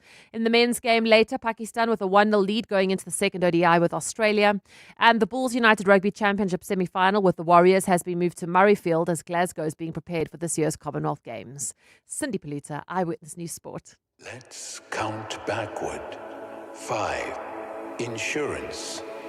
4. Pineapple. 3. Insurance. 2. Pineapple. 1. You're under. Pineapple FSP 48650 is underwritten by Omart Insure Limited, a licensed non-life insurer and authorized FSP. 702 Josie, my Josie, Walk the Talk is calling on you to walk with the people for the people. Sunday, 26 July, Babize Bonke. And this year, you can choose from 3 different inner city routes. The 15-kilometer Mandela Bridge route takes you from Ellis Park through town up to and through the Constitution Hill precinct, down to Bromfontein and over Mandela Bridge. Then it's through Newtown and past the Market Theatre and back to Ellis Park. So whether you're taking on the 15, 5 or 8 kilometers, enter now on primemediaplus.com and get ready for the 702 Josie, my Josie, Walk the Talk, hosted by the City of Johannesburg. Hey guys, this is Robert Marawa, Hollywood Bet's brand ambassador. Playing responsibly is part of the winning strategy. Make smart choices and continue to score. If you or someone that you know needs help, call the South African Responsible Gambling Toll-Free Counseling Line on 0800 006 008 or WhatsApp help to 076 675 0710. Hollywood Sportsbook is a licensed betting operator. Hollywood Bet supports responsible gambling. No persons under the age of 18 years are permitted to gamble. Winners know when to stop. Honor the Fathers on Sunday, 21 June at Narox Sculpture Park, celebrating the elders of South African music who shaped the country's cultural heritage across generations. Enjoy the typically warm, high-felt winter sun while cherishing our fathers, grandfathers, stepfathers, father figures, fathers past and fathers to be. The program will showcase the master crafts of Vusi Mahlasela, Herbie Tsoaledi, Slaelo Silota and Madala Kunene. Limited tickets are available from nyroxarts.com. Nyrox is a private, not-for-profit foundation to benefit the arts. All income is used to maintain the grounds, the artist residency program and artist support. EWN Traffic. 11 minutes before 8 o'clock, this EWN traffic brought to you by the House of Citroen. The all-new Citroen Basalt is here. Book a test drive at citroen.co.za. That crash on the N1 North, has that area eased up a little, Amo? Well, Bongani, not really, because we still have got delays approaching John Foster Drive. That's in the city of Tshwane. As a result, the N14 East is heavily backed up as well. This is between the R55 and the Brockfontein interchange. And then if you are still traveling within the city of Tshwane this morning, unfortunately, another backlog along the N1 North approaching the Flying Saucer interchange. That's due to another accident scene heading on on to the delays there. And then in Irene, we still have got queuing traffic. This is along Namapius Drive and Main Road. Obviously, if you're traveling on the Mike 1 North, there's peak time delays. This is between Parktown and Sandton. An earlier accident is causing these delays along with peak time delays. And then if you're approaching the Grayston Drive off-ramp, do expect heavier traffic volumes due to faulty traffic lights at Grayston Drive and the M1. Although pointsmen are on duty there, please be patient. More updates coming up. Stay tuned. There's more EWN on air, online, and on the EWN app. The all-new Citroen Basalt is here. With keyless entry, wireless Apple and Android CarPlay, it's made to look good and make life easy. And that 470-litre boot, it's ready for every outfit change and then some. The all-new Citroen Basalt Coupe SUV from 354,000 Rand. Register now for the limited launch deal assist of up to 40,000 Rand. Book a test drive today at citroen.co.za. T's and C's apply. 702. What's the question? For 2,000 Rand in cash, all thanks to our insurance. Please tell me, what's the question? If the answer is, where do broken hearts go? And let's go to Joseph in Lenasia. Joseph, where do broken hearts go? What's the question? What song is listed among the hits from Whitney Houston's 1987 album called Whitney that was released on this day in 1987?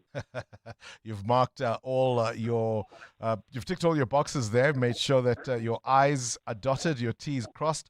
Joseph, tell me, have you got yourself a quote from Outsurance? Yes, I requested a quote from Outsurance. 2,000 Rand is coming your way, Joseph. Thank you very much. All thanks to Outsurance and 702. Hopefully you don't have a broken heart, eh? No, now my heart is mended. Your heart is mended. Congratulations. We were telling you, of course, about the release of Whitney Houston's second album. It was a seminal record, the first by a female artist to debut at #1 on the Billboard 200. This is the album chart. It spawned 4 #1 songs, including Where Do Broken Hearts Go? And this one.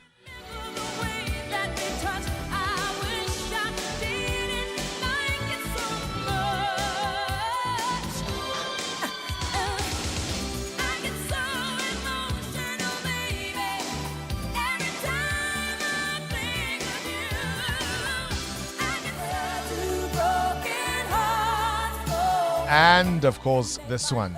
Did you know she didn't want to record this song initially? She thought it was just soppy and didn't speak to who she was.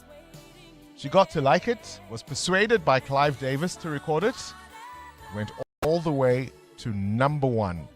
It was her 7th #1 in a row. No artist before nor since has been able to achieve 7 consecutive #1 songs. Whitney Houston, when she still had the Midas touch. I've been around enough to know that dreams don't turn to gold, and that there is no easy way. No, you just can't run away. And what we had was so much more than we ever had before. Outsurance can't improve your golf handicap, but they could improve the car insurance premium you currently pay. Get a quote today, and if Outsurance can't save you money on your car insurance premium, ask for 500 Rand cash. Make that 1,500 Rand if you've been claim-free and with the same insurer for 3 years. Get a quote and get savings or cash. Either way, you win. SMS out to 45142. That's out to 45142. Outsurance. Licensed insurer and FSP. T's and C's online. It's another girl. Families multiply, fees shouldn't. With Ultimate Banking, you get support for every chapter. Get discounted banking for your spouse and give each of your children a head start with a Mega U account. Because as your family grows, your banking should keep up. Apply online. Your story matters. ABSA. Terms and conditions apply. ABSA is an authorized financial services provider. Take control of your equipment, your billing, and your revenue with PumaTech. Built for all sized businesses in rental, construction, scaffolding, plant hire, and mining. PumaTech gives you real-time, on-site visibility of everything. Your equipment, your materials, across sites, yards, and branches. Simplify stock control, reduce losses, and manage your billing. All in one powerful, locally built platform. PumaTech. Know where everything is. Mzansi, Take-A-Lot's senior cards, and boy have you been shopping. To say thank you for all your support, we're bringing you the Thanks A Lot sale. Get up to 60% off must-have beauty, sports gear, latest tech, TV and appliances, everyday essentials, toys and more. To know you is to spoil you. Shop the Take-A-Lot Thanks A Lot sale from 25 May to 7 June. 702 702. What's gone viral? with Kabazela. And now let's go to the world of viral content. Kabazela. Good morning to you, Bella. How well does your math? Oh, math, when the math is not mathing. And this is what we call public maths.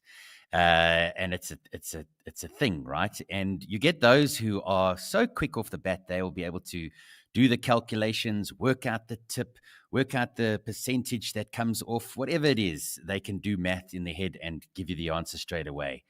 And then there might be us, and I'm one of these people, where if you asked a public math question or have to work something out, you'll participate, but you'll pretend that you're kind of working it out in your head. And for me, if I get asked a public math question, I completely freeze inside my brain. Like nothing works. And I can even feel myself going red sometimes when I get asked. So the reason we're talking about this is this video on TikTok. Just listen to him and, you either are with him or you the other person that he's talking about. Let's take it. Just know that if we are ever in a situation where we're both doing math in our head to figure something out, I'm pretending and it's all completely on you. Okay? Because the second numbers enter the conversation, I become emotionally supportive instead of useful. Okay? I'll still participate though. I'll look upward. I'll narrow my eyes a little bit, maybe whisper a number under my breath so it seems like processes are occurring internally. They're not. I'm just buying time. I'm waiting for you to figure it out. Okay? And the pressure in those situations is unbelievable too, because the other person always assumes we're collaborating on this. My participation is performative, okay? One of us is solving the problem and the other is maintaining morale. That's me. That's me. No. I'm the morale guy. So let's put it out there this morning to our 702 family. What person are you? Are you the math genius that can work out any kind of sum or discount in your head and give the answer publicly? Or are you that person that, how much again? Working out in your head, but you're just there for support. Or are you the person who, bugger it, I'm bringing out the calculator on my phone and I'm working it out right there, especially when it comes to restaurant bills and you have to work out the tip. I mean, if you're going to give 10%, it's probably a little bit easier. Yeah. But if you're giving more, then it becomes a little bit more challenging. And the calculator definitely helps. All right. How quick are you on your feet when it comes to solving arithmetic or maths problems? Are you good at doing calculations in the head, or are you the person who brings out the calculator? 702 702. Feedback with Siamtanda Matiso. Are you a human calculator, Siamtanda, or do you Anything pull out your phone? convenient for me, Bongs. I will pull out my phone, calculate anything without me. I don't want to think. So if about we're numbers. playing a game, it's board night, I don't games even like night. board games because they bring too much pressure. People get emotional. You look dumb. I don't like it. I really don't like board games. I'm one of those who watches on the side and just I can't loves. deal with people and like that. I can't. Ooh, hey? And then they'll come to games night, innit? Yes. And then they say they want yes. to play. I mean, I'd actually rather you guys. I'd Don't rather come. play with But somebody who? who doesn't want to lose. Like who really is there to win. I'd rather play with that person who's a sour loser. I'd rather. Yeah, no, Nashim, uninvite me. If we gotta be emotional, guys. Removes Siamtanda from But the group. The good news is again, we're giving away that 5,000 Rand voucher from My Way.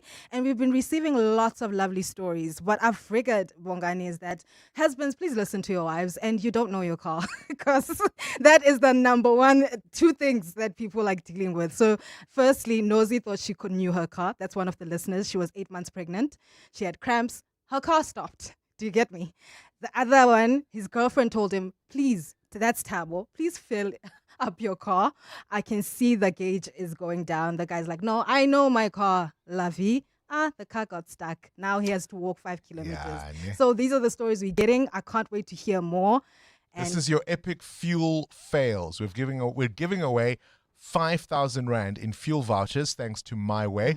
You send us a WhatsApp voice note on 072 702 1702. Tell us an epic fuel fail story. You got stuck somewhere. You thought you were going to make it. You knew where the next filling station was. You thought that red light in your car, you and that light have an understanding, and it turned out you didn't. The best story will walk away with that fuel voucher. This is EWN. Could the magistrates in the Mpumalanga taxi boss matter get away scot-free?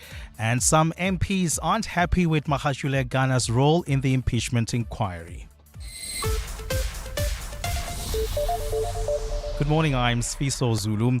The retirement of Mpumalanga Chief Magistrate Thuletu Tonjeni could bring an end to possible disciplinary proceedings over her handling of an extortion case against taxi boss Joe Ferraris Banyoni.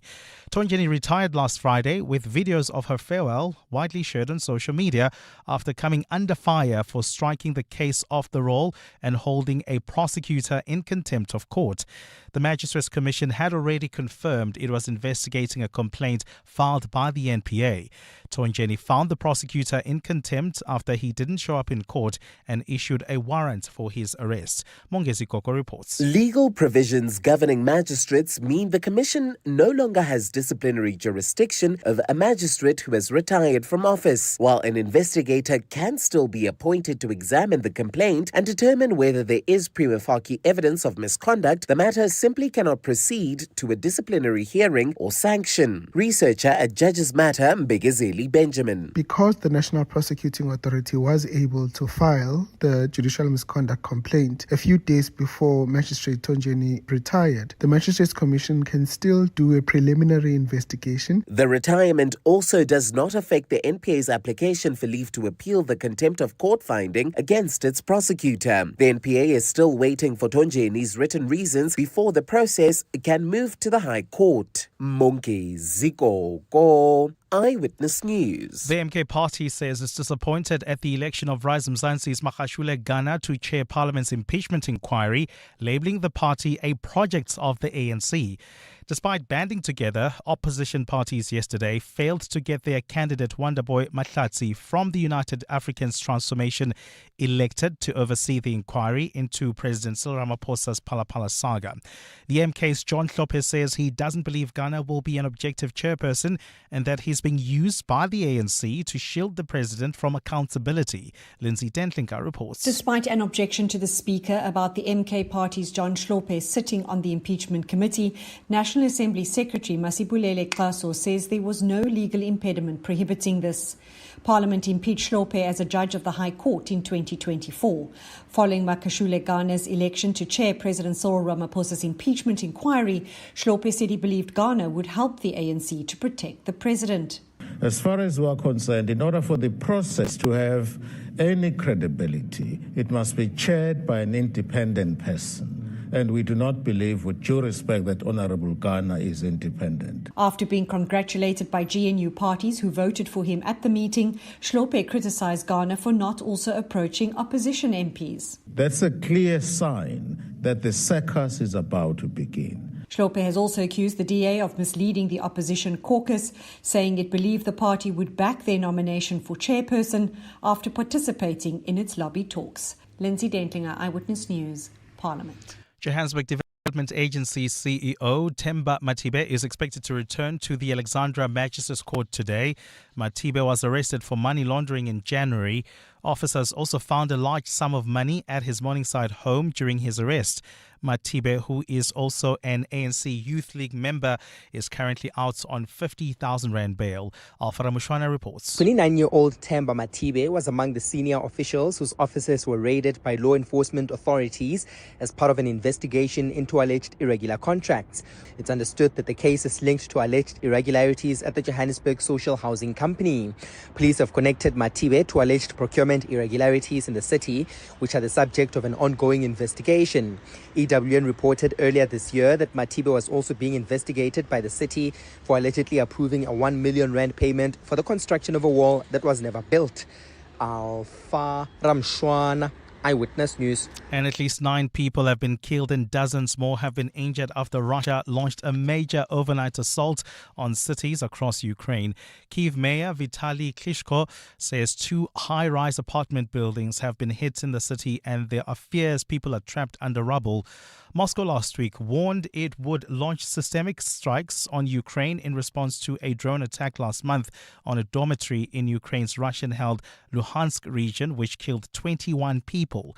Air raid warnings were in place across most of Ukraine, and large plumes of smoke could be seen rising from the center of Kyiv. In Russia, the Emergency Response Center reported a fire at an oil refinery following a drone attack, but there were no casualties there. The attacks come after Ukrainian President Volodymyr Zelensky yesterday reiterated warnings of a possible large Russian strikes and urged residents to pay special attention to air raid alerts. Gold is trading at $4,521.54 an ounce. The rand is at 16.27 to the dollar, 21.90 to the pound, 18.93 to the euro. Brent crude oil is at $94.24 a barrel. And in the traffic in Germiston, we've got an accident reported on the N3 North right at the Geldenhuys interchanges, causing heavy traffic volumes. There's also queuing traffic along the M1 North. In fact, a stop and go between Harton and Grayston Drive. That's due to peak time delays as well as an earlier accident. And in your sport, Deputy Sports Minister Bertha Peach Mabe says SAFA is to blame for the Bafana visa disaster. The women's quarter-final time at the French Open today, Andreeva against Kirstia to start the day. Last night, Sabalenka beat Osaka in straight sets. And the Proteas women beat Australia in a T20 World Cup warm-up match. A partly cloudy day in store for Gauteng. The temperatures will peak at highs between 18 and 20 degrees. The top story in EWN this hour, the retirement of Mpumalanga Chief Magistrate Thuletu Tonjeni could bring an end to possible disciplinary proceedings over her handling of an extortion case against taxi boss Joe Ferrari Sbagnoni. EWN, in touch, in tune, and independent. For the latest, visit ewn.co.za or download the EWN app. We're calling on Joburg to walk the inner city with us. In 702 Josie My Josie, walk the talk. Babize bonke. Enter now on primemediaplus.com. This is Breakfast with Bongani Bingwa on 702. Let's walk the talk.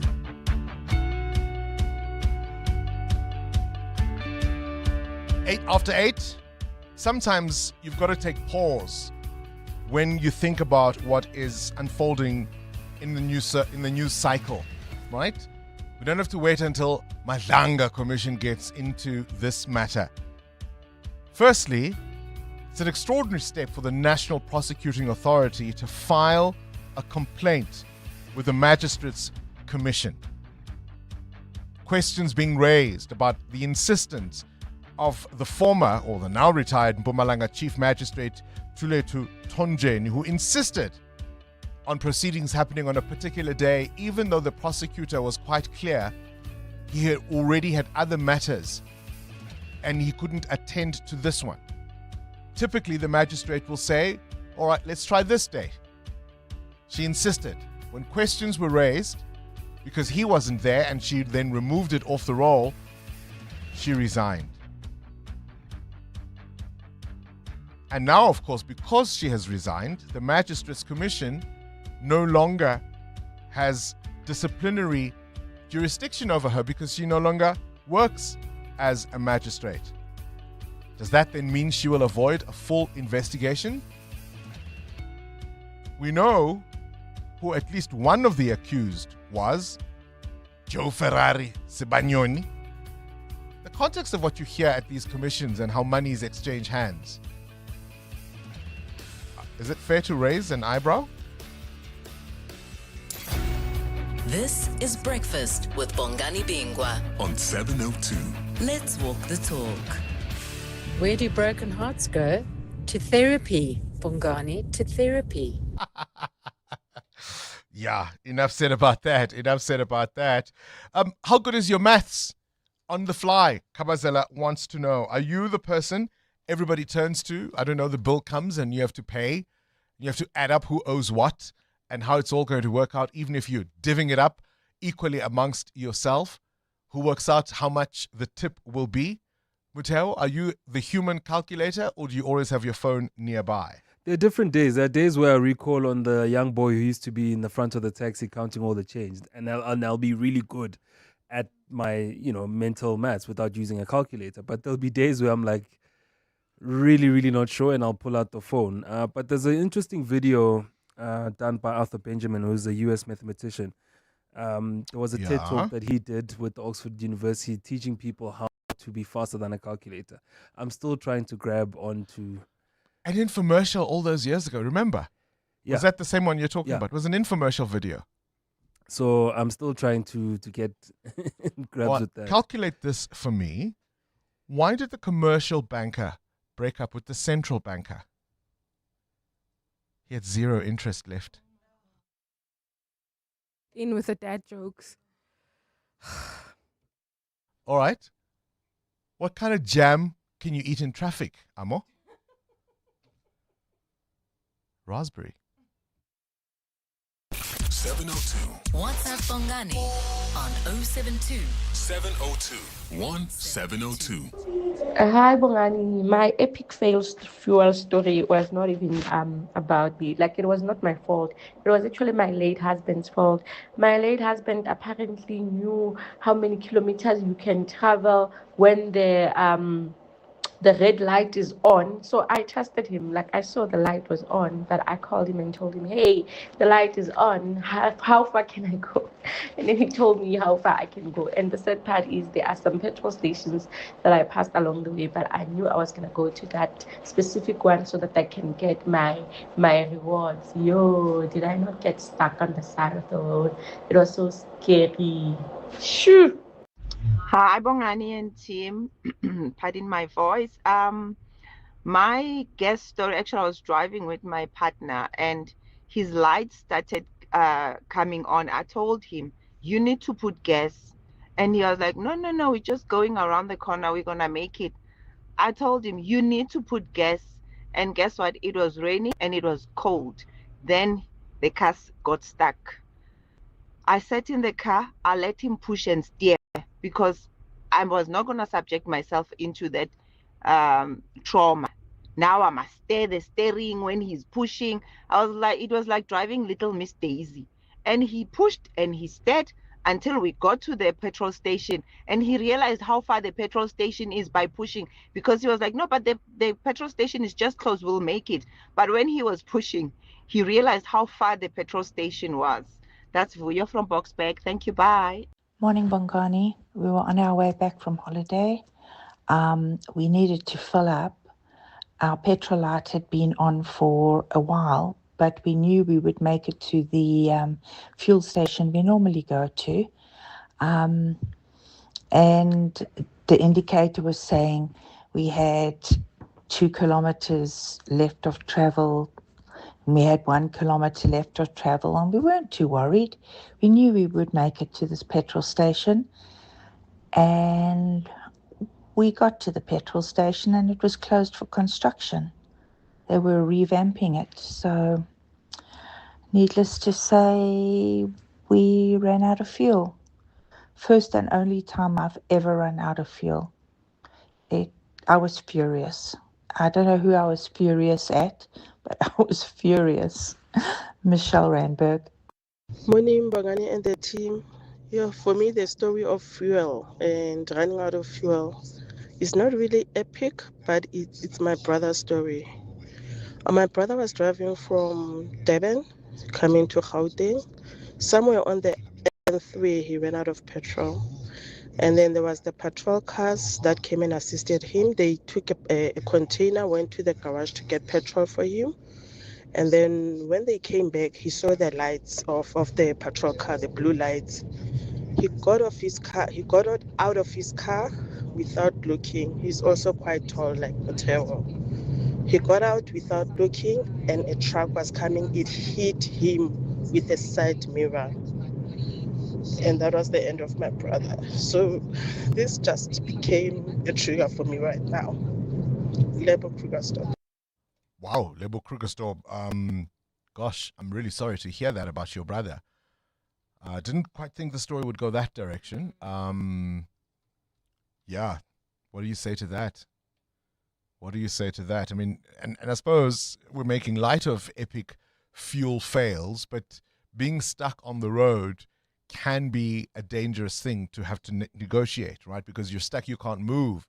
And depending on how well lit or badly lit the road is, that could lead to some serious challenges. Debu, I do feel for you, and my condolences about losing your brother. We're talking about epic fuel fails, 5,000 Rand in fuel vouchers up for grabs from My Way Insurance. Michelle in Randburg. It's that classic story where you know where the filling station is, and when you get there, it's no longer there. It has moved. Something is being done. They're renovating it. They've moved it. What do you do? So now it's no longer there. Do you wait until you run out of fuel? Do you park on the side of the road knowing you can't get to the next town? What do you do? I mean, it's one thing if the fuel has already run out, right? But if you know you're about, a liter away from running out, what do you do? Vuyo in Boksburg, also appreciate that story. Talking about epic fails, Mateo, I'm wearing my Crocs today. Yes. Somebody said it's a suicide mission. Wow. But I said I'm wearing it because I've got soul. Palaces over you. I posted that on my Instagram, actually. Good morning, Bongani and the two. Yo, my petrol saga goes like this. I'm driving Toyota Yaris, so whenever whenever it flush, I know that okay, I can still drive about, let's say, 40 kilos from and to work. So it happened that when I come back to work, it started to flash, and I was like, no, I still have a chance to drive to tomorrow morning. Yo, Bongani, just 2 houses before my home, I was stuck. And the neighbors will come to me, why are you parking here? What's happening? I was even embarrassed to say I'm stuck with a petrol. That was the embarrassment day ever for my life. Twarelo in Pretoria. EWN Traffic. 18 after 8, the CWN Traffic is brought to you by GWM, class-leading vehicles that help you navigate your journey. Amo, who is stuck with an epic fuel fail I hope right now. Listen, I hope it's not because of fuel failures or to refill. We've got delays on the N1 North between Beasoria Drive and Malibongo Drive. In Sharonlee, Malibongo Drive is also backed up towards the N1, so please be on the lookout there. And then heading towards Santana, stop and go on the M1 North between Harton Drive and Grayston Drive. I'll have more updates coming up shortly. There's more EWN on air, online, and on the EWN app. Another fuel hike means more adjustments, like using every loyalty point just to get by. Okay, use the points first, then this voucher. Wait, I have a coupon on my app for the bread. And then I'll swipe the remaining 2 Rand, please. Don't let the fuel hikes restrict you. Get 5,000 Rand for fuel when you buy any GWM vehicle this month. Visit your nearest dealership or go to gwm.co.za to book a test drive. T's and C's apply. GWM. Go with more. You're with Bongani Bingwa. 702 weekday mornings, 6 to 9 a.m. 19 minutes after 8 o'clock, I've got 3 words to describe my next guest. Calm, cool, collected. He is somebody who can handle the heat. He does not need to step out of the kitchen. But unfortunately, this past weekend's MasterChef challenge meant that he is the latest to exit the show. All right, enough with the puns. Keith Reddy, a very good morning to you and welcome to 702 Breakfast. Good morning, Bongani. It's amazing to be on your show this morning. You were known as the Spice King, the king of flavor. And throughout the season, watching you perform under enormous pressure, you always remain. I almost didn't see your ending coming, your exit coming. Yeah, I think a lot of people didn't see that. And that's the messages I've been getting lately. Yeah. And I think the theme of being calm under pressure has been constant with me, which I'm grateful for. Where does it come from? I think, I've been involved in my job as an HR manager for a long time, and I've been in pressurized environments, but it's just a part of who I am. I'm someone who believes that, you need to work under pressure, and pressure actually makes you better, in my opinion. And not having, I suppose, having a poker face, because you would often, I would imagine, also sit over matters, disciplinary hearings and that kind of thing, and you can't always show which side you're on. Of course, and that's so important. That poker face, I have to bring it through, and I did it on the show as well. So having just that calm demeanor just helps you in the kitchen as well, because you actually focus on what you need to do. I mean, it is, of course, about your ability as a cook, right? But is it also a strategy in terms of unsettling your fellow contestants as to why you are so calm, even when the situation is so frayed and so tense? I never thought about it that way, actually. So thank you for pointing that out. But no, I never use it as a strategy. I think, as I said, it's just who I am. And I'm comfortable being like that. So it's just part of me. I think one of your best dishes, and I want you to reflect on whether I'm right or not, or if you have another one. Because being on the competition, being on the show, you're away from your family, being away from your daughter, the meal you made, thinking about playing with her in the garden. Would you say that was the particular highlight for you this season? Most definitely, and a lot of feedback I got was the looks of that dish just definitely looked amazing. But it's something I make at home, the panna cotta. It's a hit in my house, especially with her. So it looked amazing. I think there were one or two also that for me that really tasted good. Maybe didn't look as good. Yeah. But especially the quarter challenge did really well, and the chicken challenge as well. 3 dishes in a short space of time. So there's a few highlights. I must take that with me. Are you about the flavor ultimately or the presentation? Flavor is so important. And I think, a dish like Smele recently, Ugly Delicious, right? It didn't look the greatest, but it tasted amazing. And I think flavor always trumps anything else. All right, let's go back to the egg challenge. Your sauce, by all accounts, was absolutely fantastic. Where did it go wrong? It went wrong because I think I overthink that day. And it's the first time my wife said to me, I haven't seen you that frazzled before in the kitchen. So in the first challenge, I actually... I overcooked my poached egg and I wanted to redeem myself.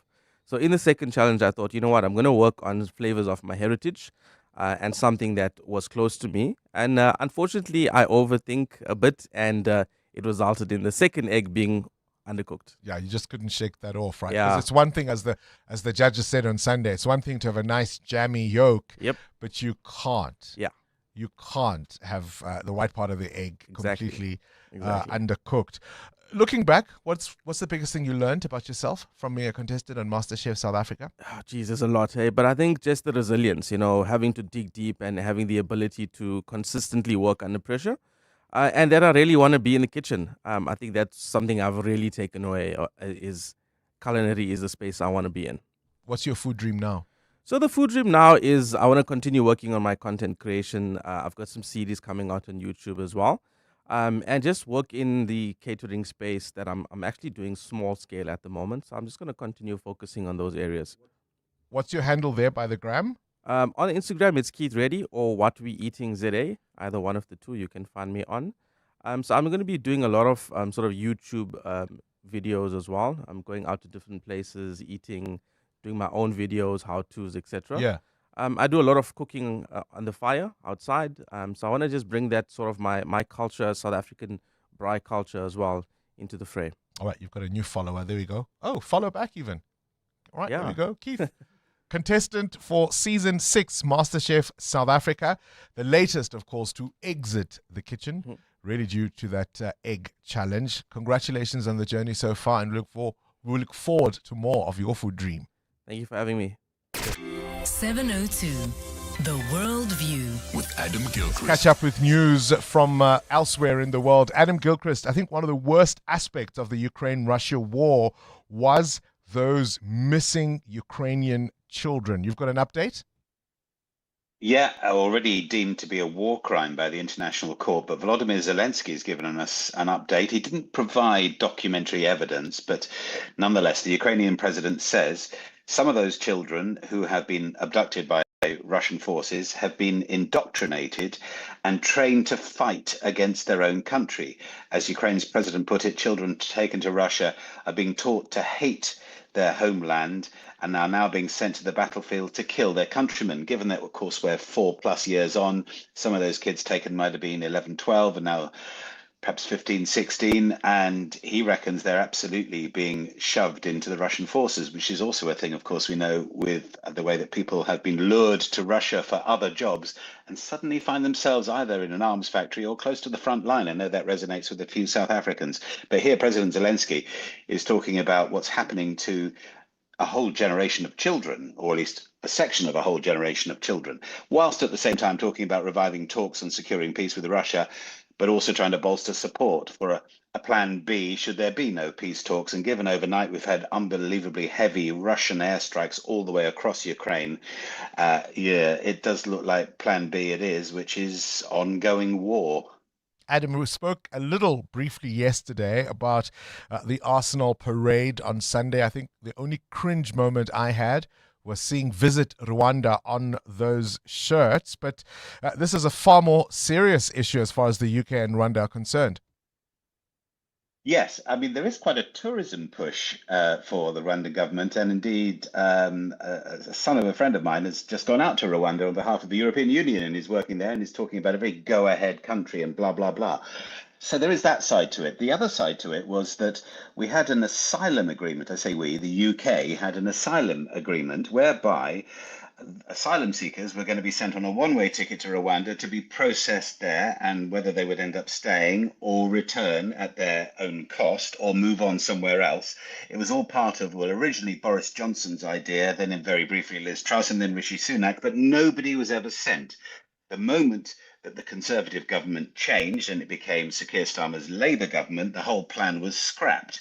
Rwanda has sought compensation for that scrapping, and now the International Court has ruled, sorry, Rwanda, you don't get compensation for a regime change. So essentially, if you change the hue of your government in a democratic process, or I guess in any other process for that matter, if the policy changes because the government's changed, then all bets are off, which is a very interesting precedent set, therefore, that you can't blame a country or indeed be compensated by a country simply because they've changed their minds, changed their government, changed anything, which is a thought for the future.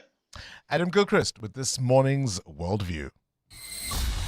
EWN Traffic. This EWN Traffic brought to you by Outsurance. SMS out to 45142 now, and you could save on your car insurance. If you don't, ask them for 500 Rand. Amo? Bongani, there's queuing traffic in Sunning Hill along the N1 North between Rivonia Road and the Baklu interchange while heading towards Midrand. More delays on the N1 North between the Baklu turnoff and Allendale Road. I'll have more details coming up shortly.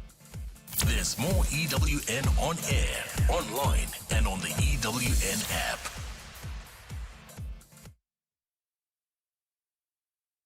This EWN Traffic was brought to you by Outsurance. You can SMS out to 45142 now to save on your car insurance. The Outsurance points to, of course, getting the traffic moving smoothly, because when you're late for that school drop-off, you're rushed, so you forget your kid's lunch. And, well, you know how that goes. But fortunately, with the pointsmen on the road easing congestion for the past 20 years, everyone can get to where they need to be quickly and safely. EWN Business. Let's talk about the Purchasing Managers Index. This is now a key measure of manufacturing activity in the country, and it's not going up. No, all economic indicators at the moment, Bongani, just showing how tough it is in this economy, especially with those fuel prices going up. South Africa's manufacturing sector slowed in May after a stronger performance in April. The Purchasing Managers Index, a key measure of manufacturing activity in the country, falling from 52.6 in April to 50.8 points in May. Now, a reading remains above 50. That's still positive, right? Because a reading below 50 then is showing some weakness. Many manufacturers are benefited in April as customers place orders earlier than usual ahead of expected price increases. However, that boost appears to have faded, with some businesses warning that the weaker demand could continue into the next few months. Your indicators? The rand 16.25 against the US dollar, quite strong this morning, backed by commodity prices. 18 rand 92 against the euro, 21 rand 89 against the British pound. Price of gold is up close to 1% at $4,520 an ounce, or platinum is up more than 1% at $1,962. Brent crude keeping low this morning at $94 a barrel. That's your morning business. Stephen Grotis with more this afternoon. Time exactly 8:30. Coming up next, a conversation about the Drakensberg Boys Choir returning to Johannesburg. In the meantime, it's just politics, says Songezo Zibi. Sfisa Zulu, good morning. Thanks, Bongani. Good morning. The Rise Mzansi leader says his party was not aware that the Electoral Commission has concerns about a 30 million rand donation that was converted from a loan. Zibi has also clarified that it's only one transaction of 1 million rand that seems to be at an issue and not the entire amount of 30 million. He's also dismissed the DA statement calling for the donation to be closely scrutinized as nothing more than political point scoring. Babalondenza reports. The Electoral Commission said on Sunday that it's expecting more clarity on a 30 million rand donation to Rise Mzansi that was converted from a loan. The Commission now says it will be engaging with the party about the donation to ensure it's in compliance with the Political Funding Act. But Rise Mzansi leader Songezo Zibi says they were not aware that the Commission took issue with the donation. So all that has happened is that the loans have been written off. There is one where they needed to see specific paperwork. That is still in process. So when they issued a statement, we were like, okay, why would you issue a statement without telling us that there is a problem? He says these were loans that were written off, and only one of them needs clarification. I think there were 4 or 5. One needs clarification, and that's to the value of 1 million. It's not the whole amount. Babalondenza, Eyewitness News, Parliament. The family of a KwaZulu-Natal crime intelligence officer killed while on duty believes his murder was orchestrated. Sergeant Mandla Kuzwayo was buried at the weekend. He was hospitalized in April after he was shot alongside his colleague, Captain Louis Nell, in the north of Durban. Nell died at the scene while Kuzwayo succumbed to his wounds last week. Nhlanhla Mabaso reports. The Kuzwayo family is still without answers about what led to their son's attack, which later claimed his life, describing the incident as something that was planned. Kuzwayo's mother, who cannot be named, says crime intelligence operations are often secret and very covert. She says whoever is behind the attack had intel on whatever operation her son was part of. It was a well-planned thing, way ahead. Unmarked car, who will know what they are carrying there? No, there is something behind this thing, but I won't blame the outsiders. If it's the outsiders, where they got the information, what they're going to collect, that's where clarity must be. While mourning his death, she hopes justice will be served and urges authorities to ensure that those behind his killing are held to account. Nhlanhla Mabaso, Eyewitness News, KwaMashu, north of Durban. A legal challenge about offshore seismic surveys along the West Coast is set to continue in the Western Cape High Court today. Civil society groups and small-scale fishers are challenging government's approval of the blast, where powerful air guns are going to be used to map the seabed for oil and gas. Demonstrators supporting the small-scale fishers picketed outside court yesterday. Carlo Peterson was there. The applicants argue government's decision was flawed, saying the seismic blast could harm marine life and threaten livelihoods. Natural Justice, who are representing the applicants, argue environmental and socio-economic impacts were not fully considered.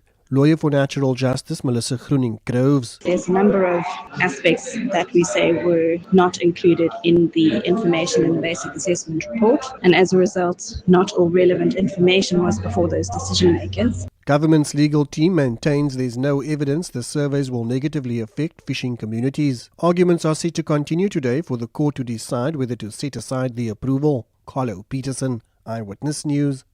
And it's emerged that Israel and Iran-backed militant group Hezbollah have clashed overnight, despite U.S. President Donald Trump's announcement that both sides agreed to stop fighting ahead of U.S.-hosted talks between Israel and Lebanon.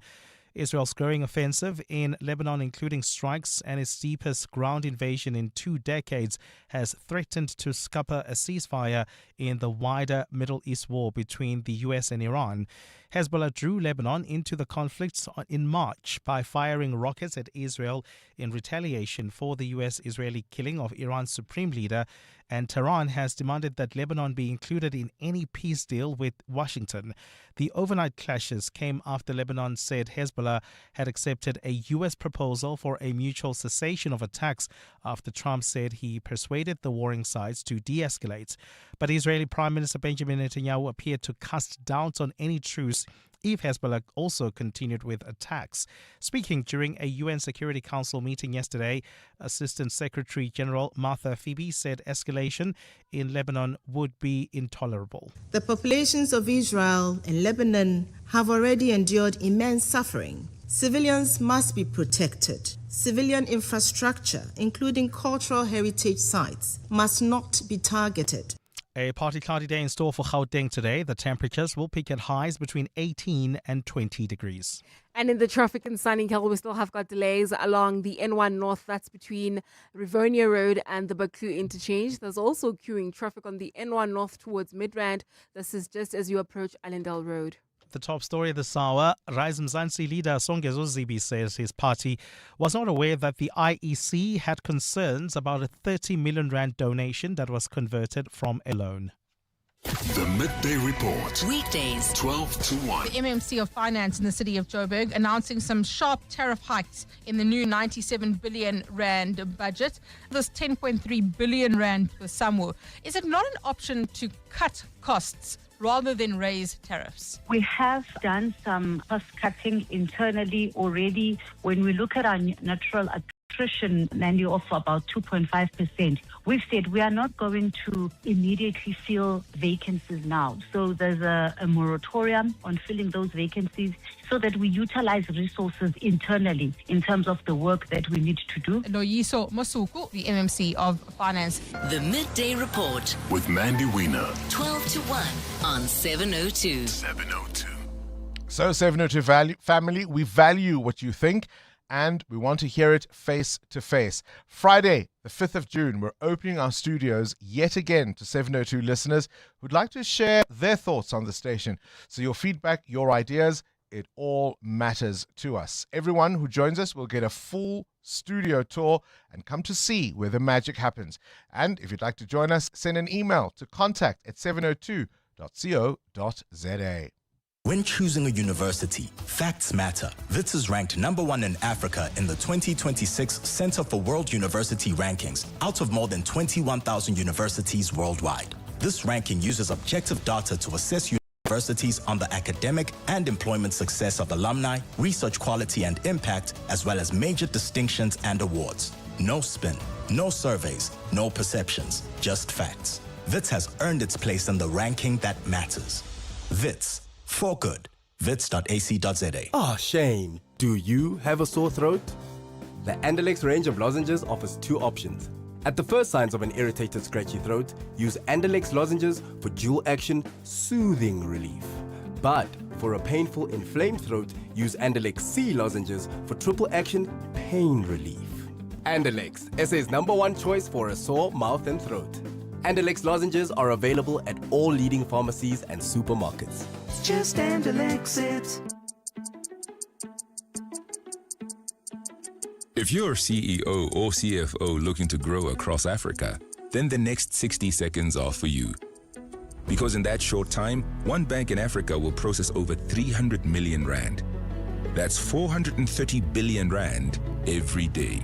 Right now, we have 17.7 trillion rand of the continent's assets under custody management, making us far and away the largest bank by assets in Africa, which is why in 2025, we were voted Best Bank for Corporates in Africa at the Euro Money Awards for Excellence. So, if you're looking for a bank with scale, we're easy to find.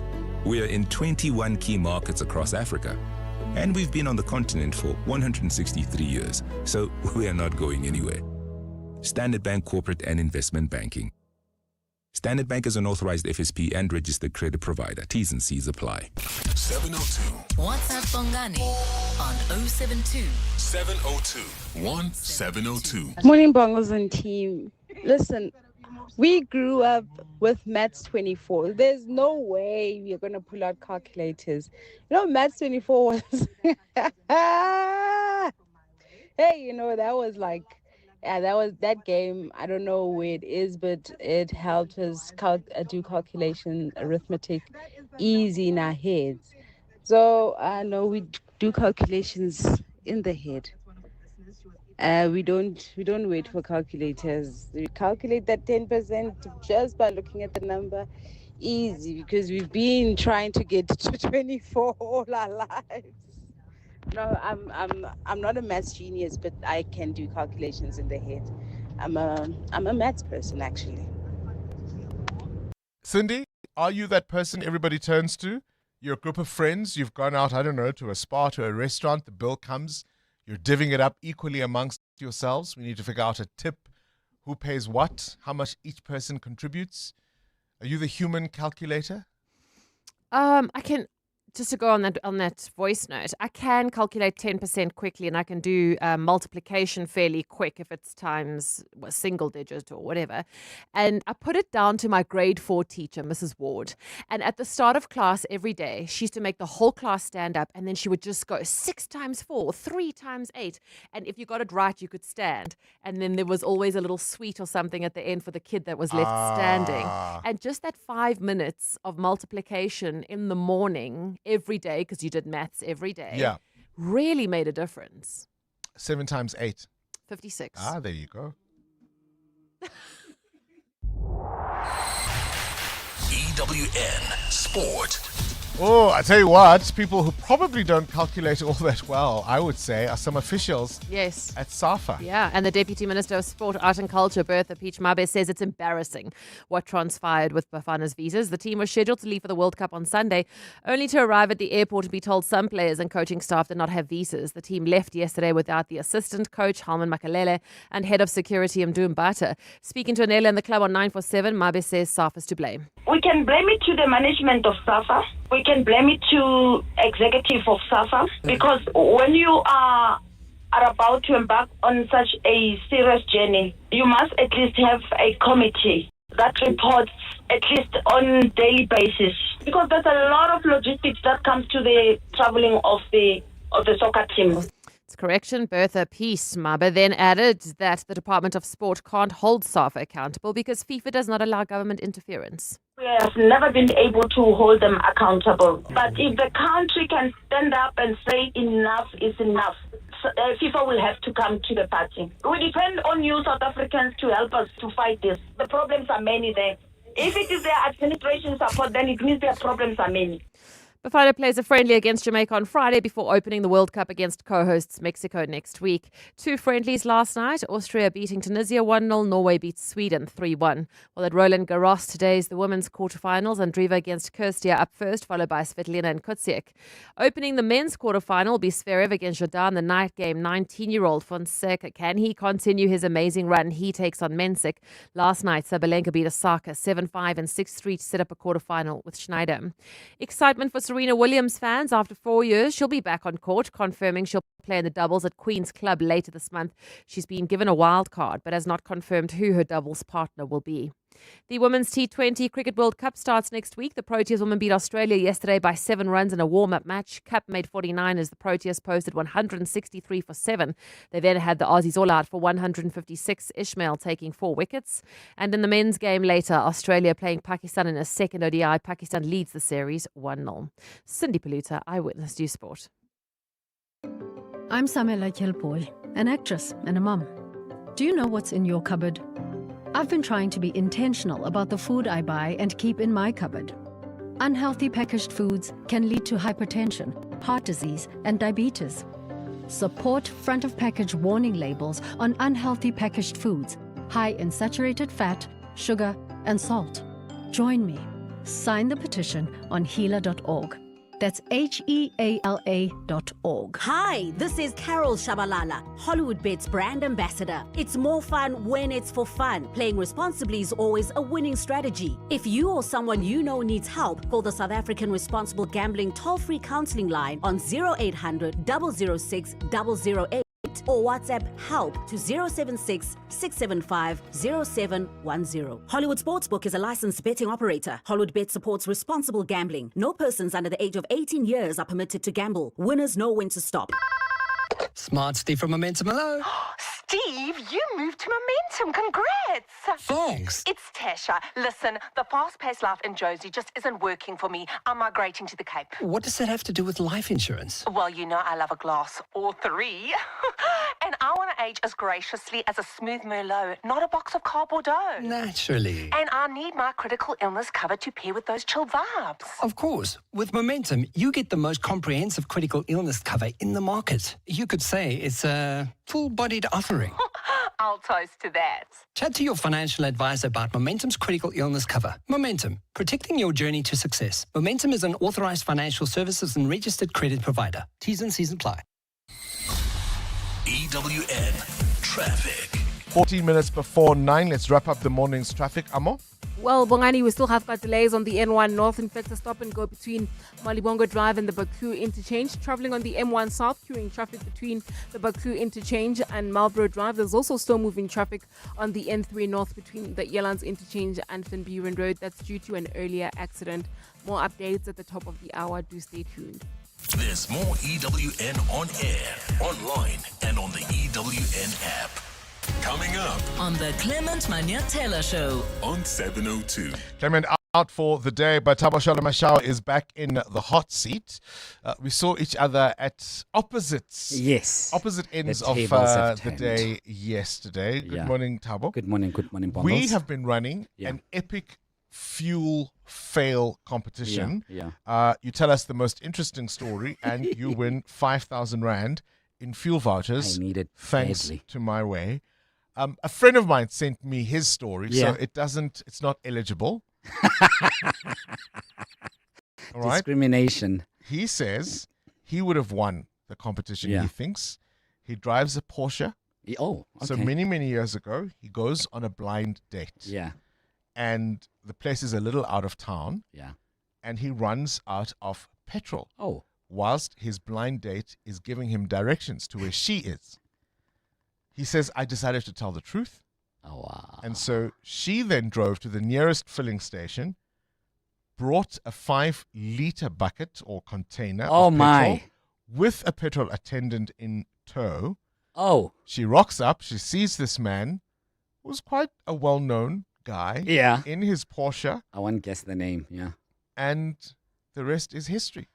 I pray they're still married today. It was a very happy ending. Oh, good. It was a very happy ending. Oh, good. Lovely stuff. What's on the show today? I won't tell you my story, but Gauteng's budget is... Yours was an unhappy... well, we're not together so anymore. It's almost like that. But tell me now. You've got to tell us. Well, my first car was a nice blue Corsa. And I used to love that car. So it was beautiful, tinted windows and everything else. And this beautiful lady agrees to go out on a date with me on a Sunday afternoon. In your blue polo Corsa. Opel Corsa, yes. Corsa. So on a Sunday, we agreed 12 o'clock, I'll pick her up wherever and whatever else. And night before, I party a storm. I'm at some club and we are with friends having a great time and we're driving out the whole night. In the morning, I get ready to go home from a club and whatever else where we were. And as I try to chase for 12 o'clock to pick her up, I get stuck in Auckland Park, Campus Square, and the traffic lights are green, but my car can't move. And I decide to just slide it into the parking of Campus Square. Yeah. And I realize there's nothing I can do. I don't know who to call. It's my first car. There's a Shell down the road. I don't know why. You didn't shop for the day. You missed 12 o'clock. Then I decided to nap for an hour, and then my mind came back, and I realized I knew some guy. He came and helped me out. I was late for a date. I picked it up at 3:00, and it was just a mess. You are not the one. What's on the show today? Yeah, the Gauteng's budget is at about 179 billion rands. And today we'll be speaking to the MEC of Finance in Gauteng to understand the money issues around this very important province on the continent. At 11, it's World of Work. We're going to look at how entrepreneurs can charter new identities, rebrand themselves, and become profitable. And we'll, at the end of the day, we will be speaking about health and wellness. At 11:30, we're going to talk about how to recover from hiking, marathon weekends, and all of that. But on the open line, right now, we are asking, where are you from, Bongani Bingwa? Are you from Guinea? Are you from wherever? Truth is, many black people locate themselves to the TBVC states. We are really from here, from Joburg, from Pretoria, from here. It was a system that allocated us those areas, and we've come to own them. So where are you truly from? And you are seen to be as less of an African if you don't have amaplazi, diplazi, tsakolona. It's like you're not African enough. Like myself, if you're saying I'm from Soweto, that's all that I know. So we are asking, where are you from? All right, the Kim and Wanyetela show between 9 and 12. Tabashola Mashao in the hot seat. Join us. Let's walk the talk. This is 702. We've been asking you, of course, to send us those epic fuel fail stories, and we're all agreed as a team that we think we are going to give it to Michelle in Blegauri. Michelle, a very good morning to you.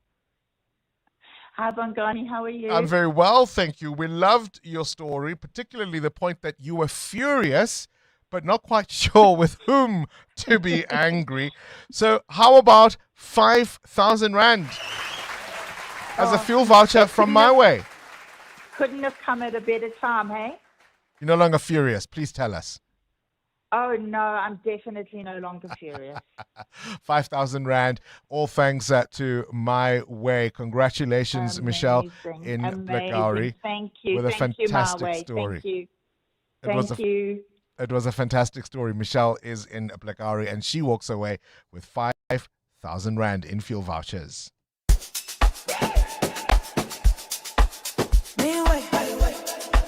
Save up to 40, yeah. Anyway, insurance, easy way. My way, yeah. Save your cash the my way, yeah. Up to 40%. Aubrey Masango. Weekday evenings, 8 to midnight. Where is the initiative at this point in the fight against FMD? We've vaccinated between 3.3 million, much less than what we need to do of the 24 million doses that we need to get done by the end of the year. We are not close to getting herd immunity. The man is delusional. He's sitting with an excess of 10 million doses of vaccines in fridges. Francois Rousseau is the CEO of the South African Agriculture Initiative. Aubrey Masango. 8 to midnight on 702. 702. 702 family, we value what you think and we want to hear it face to face. So Friday, the 5th of June, we're opening our studios yet again to 702 listeners who would like to share their thoughts on the station. So your feedback, your ideas, it all matters to us. And everyone who joins will get a full studio tour. Come and see where the magic happens. And if you'd like to join us, send an email to contact@702.co.za. Still shopping around for a saving here and a deal there? Choose Checkers, SA's #1 in value supermarket, and save on deals like Lancewood cheddar or Gouda cheese, 900 grams for $139.99. Surf Fruit 100% fruit juice blend, 1.5 litre, any 2 for 89 Rand. And Omo Auto liquid detergent 2 litre or capsules 20 per pack, any 2 for 200 Rand. Valid until 7 June, only at Checkers. If your streaming service subscription was becoming too expensive, you'd switch, right? So why pay more for car insurance? Switching to Outsurance saved 32-year-old Parushka a whopping 729 Rand on her 2020 Haval H2. Get a quote now, and if Outsurance can't save you money, you can ask them for 500 Rand. Why wait? SMS out to 45142. OUTsurance is a licensed insurer and FSP. When choosing a university, facts matter. WITS is ranked #1 in Africa in the 2026 Center for World University Rankings out of more than 21,000 universities worldwide. This ranking uses objective data to assess universities on the academic and employment success of alumni, research quality and impact, as well as major distinctions and awards. No spin, no surveys, no perceptions, just facts. WITS has earned its place in the ranking that matters. WITS, for good. wits.ac.za. What if the problem you faced became the business that changed everything? Well, that's what Nedbank Business Ignite on 702 is all about.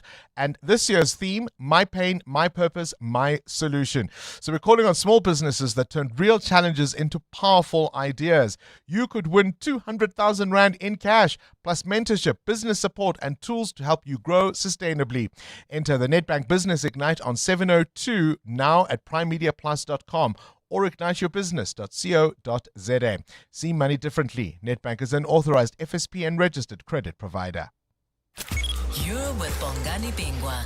702 weekday mornings, 6 to 9 a.m. For generations, of course, the Drakensberg Boys Choir has been one of South Africa's most recognizable music treasures, blending everything from classical music and African choral traditions to contemporary favorites. The boys learn in the most picturesque environment. I've actually driven down there, and it is just the most magical place to learn music and to grow up. Today, we're talking about their return to Johannesburg for Music in the City 2026, a 4-day celebration of music, culture, and community. It's happening at the Joburg Theatre, and they're going to be joined, by the way, by some of the country's top school choirs and the internationally acclaimed Minnesota Boy Choir from the United States.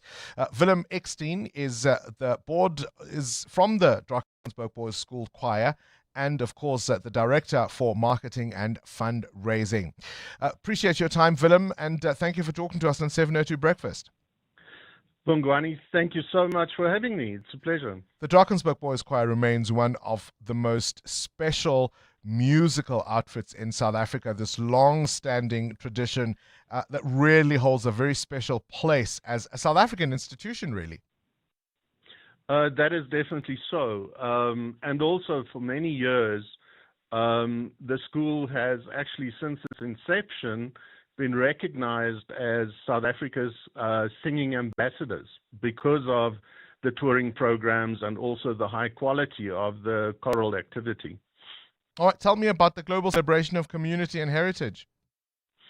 Bongani, the 2026 theme of a global celebration of community and heritage is woven throughout the program.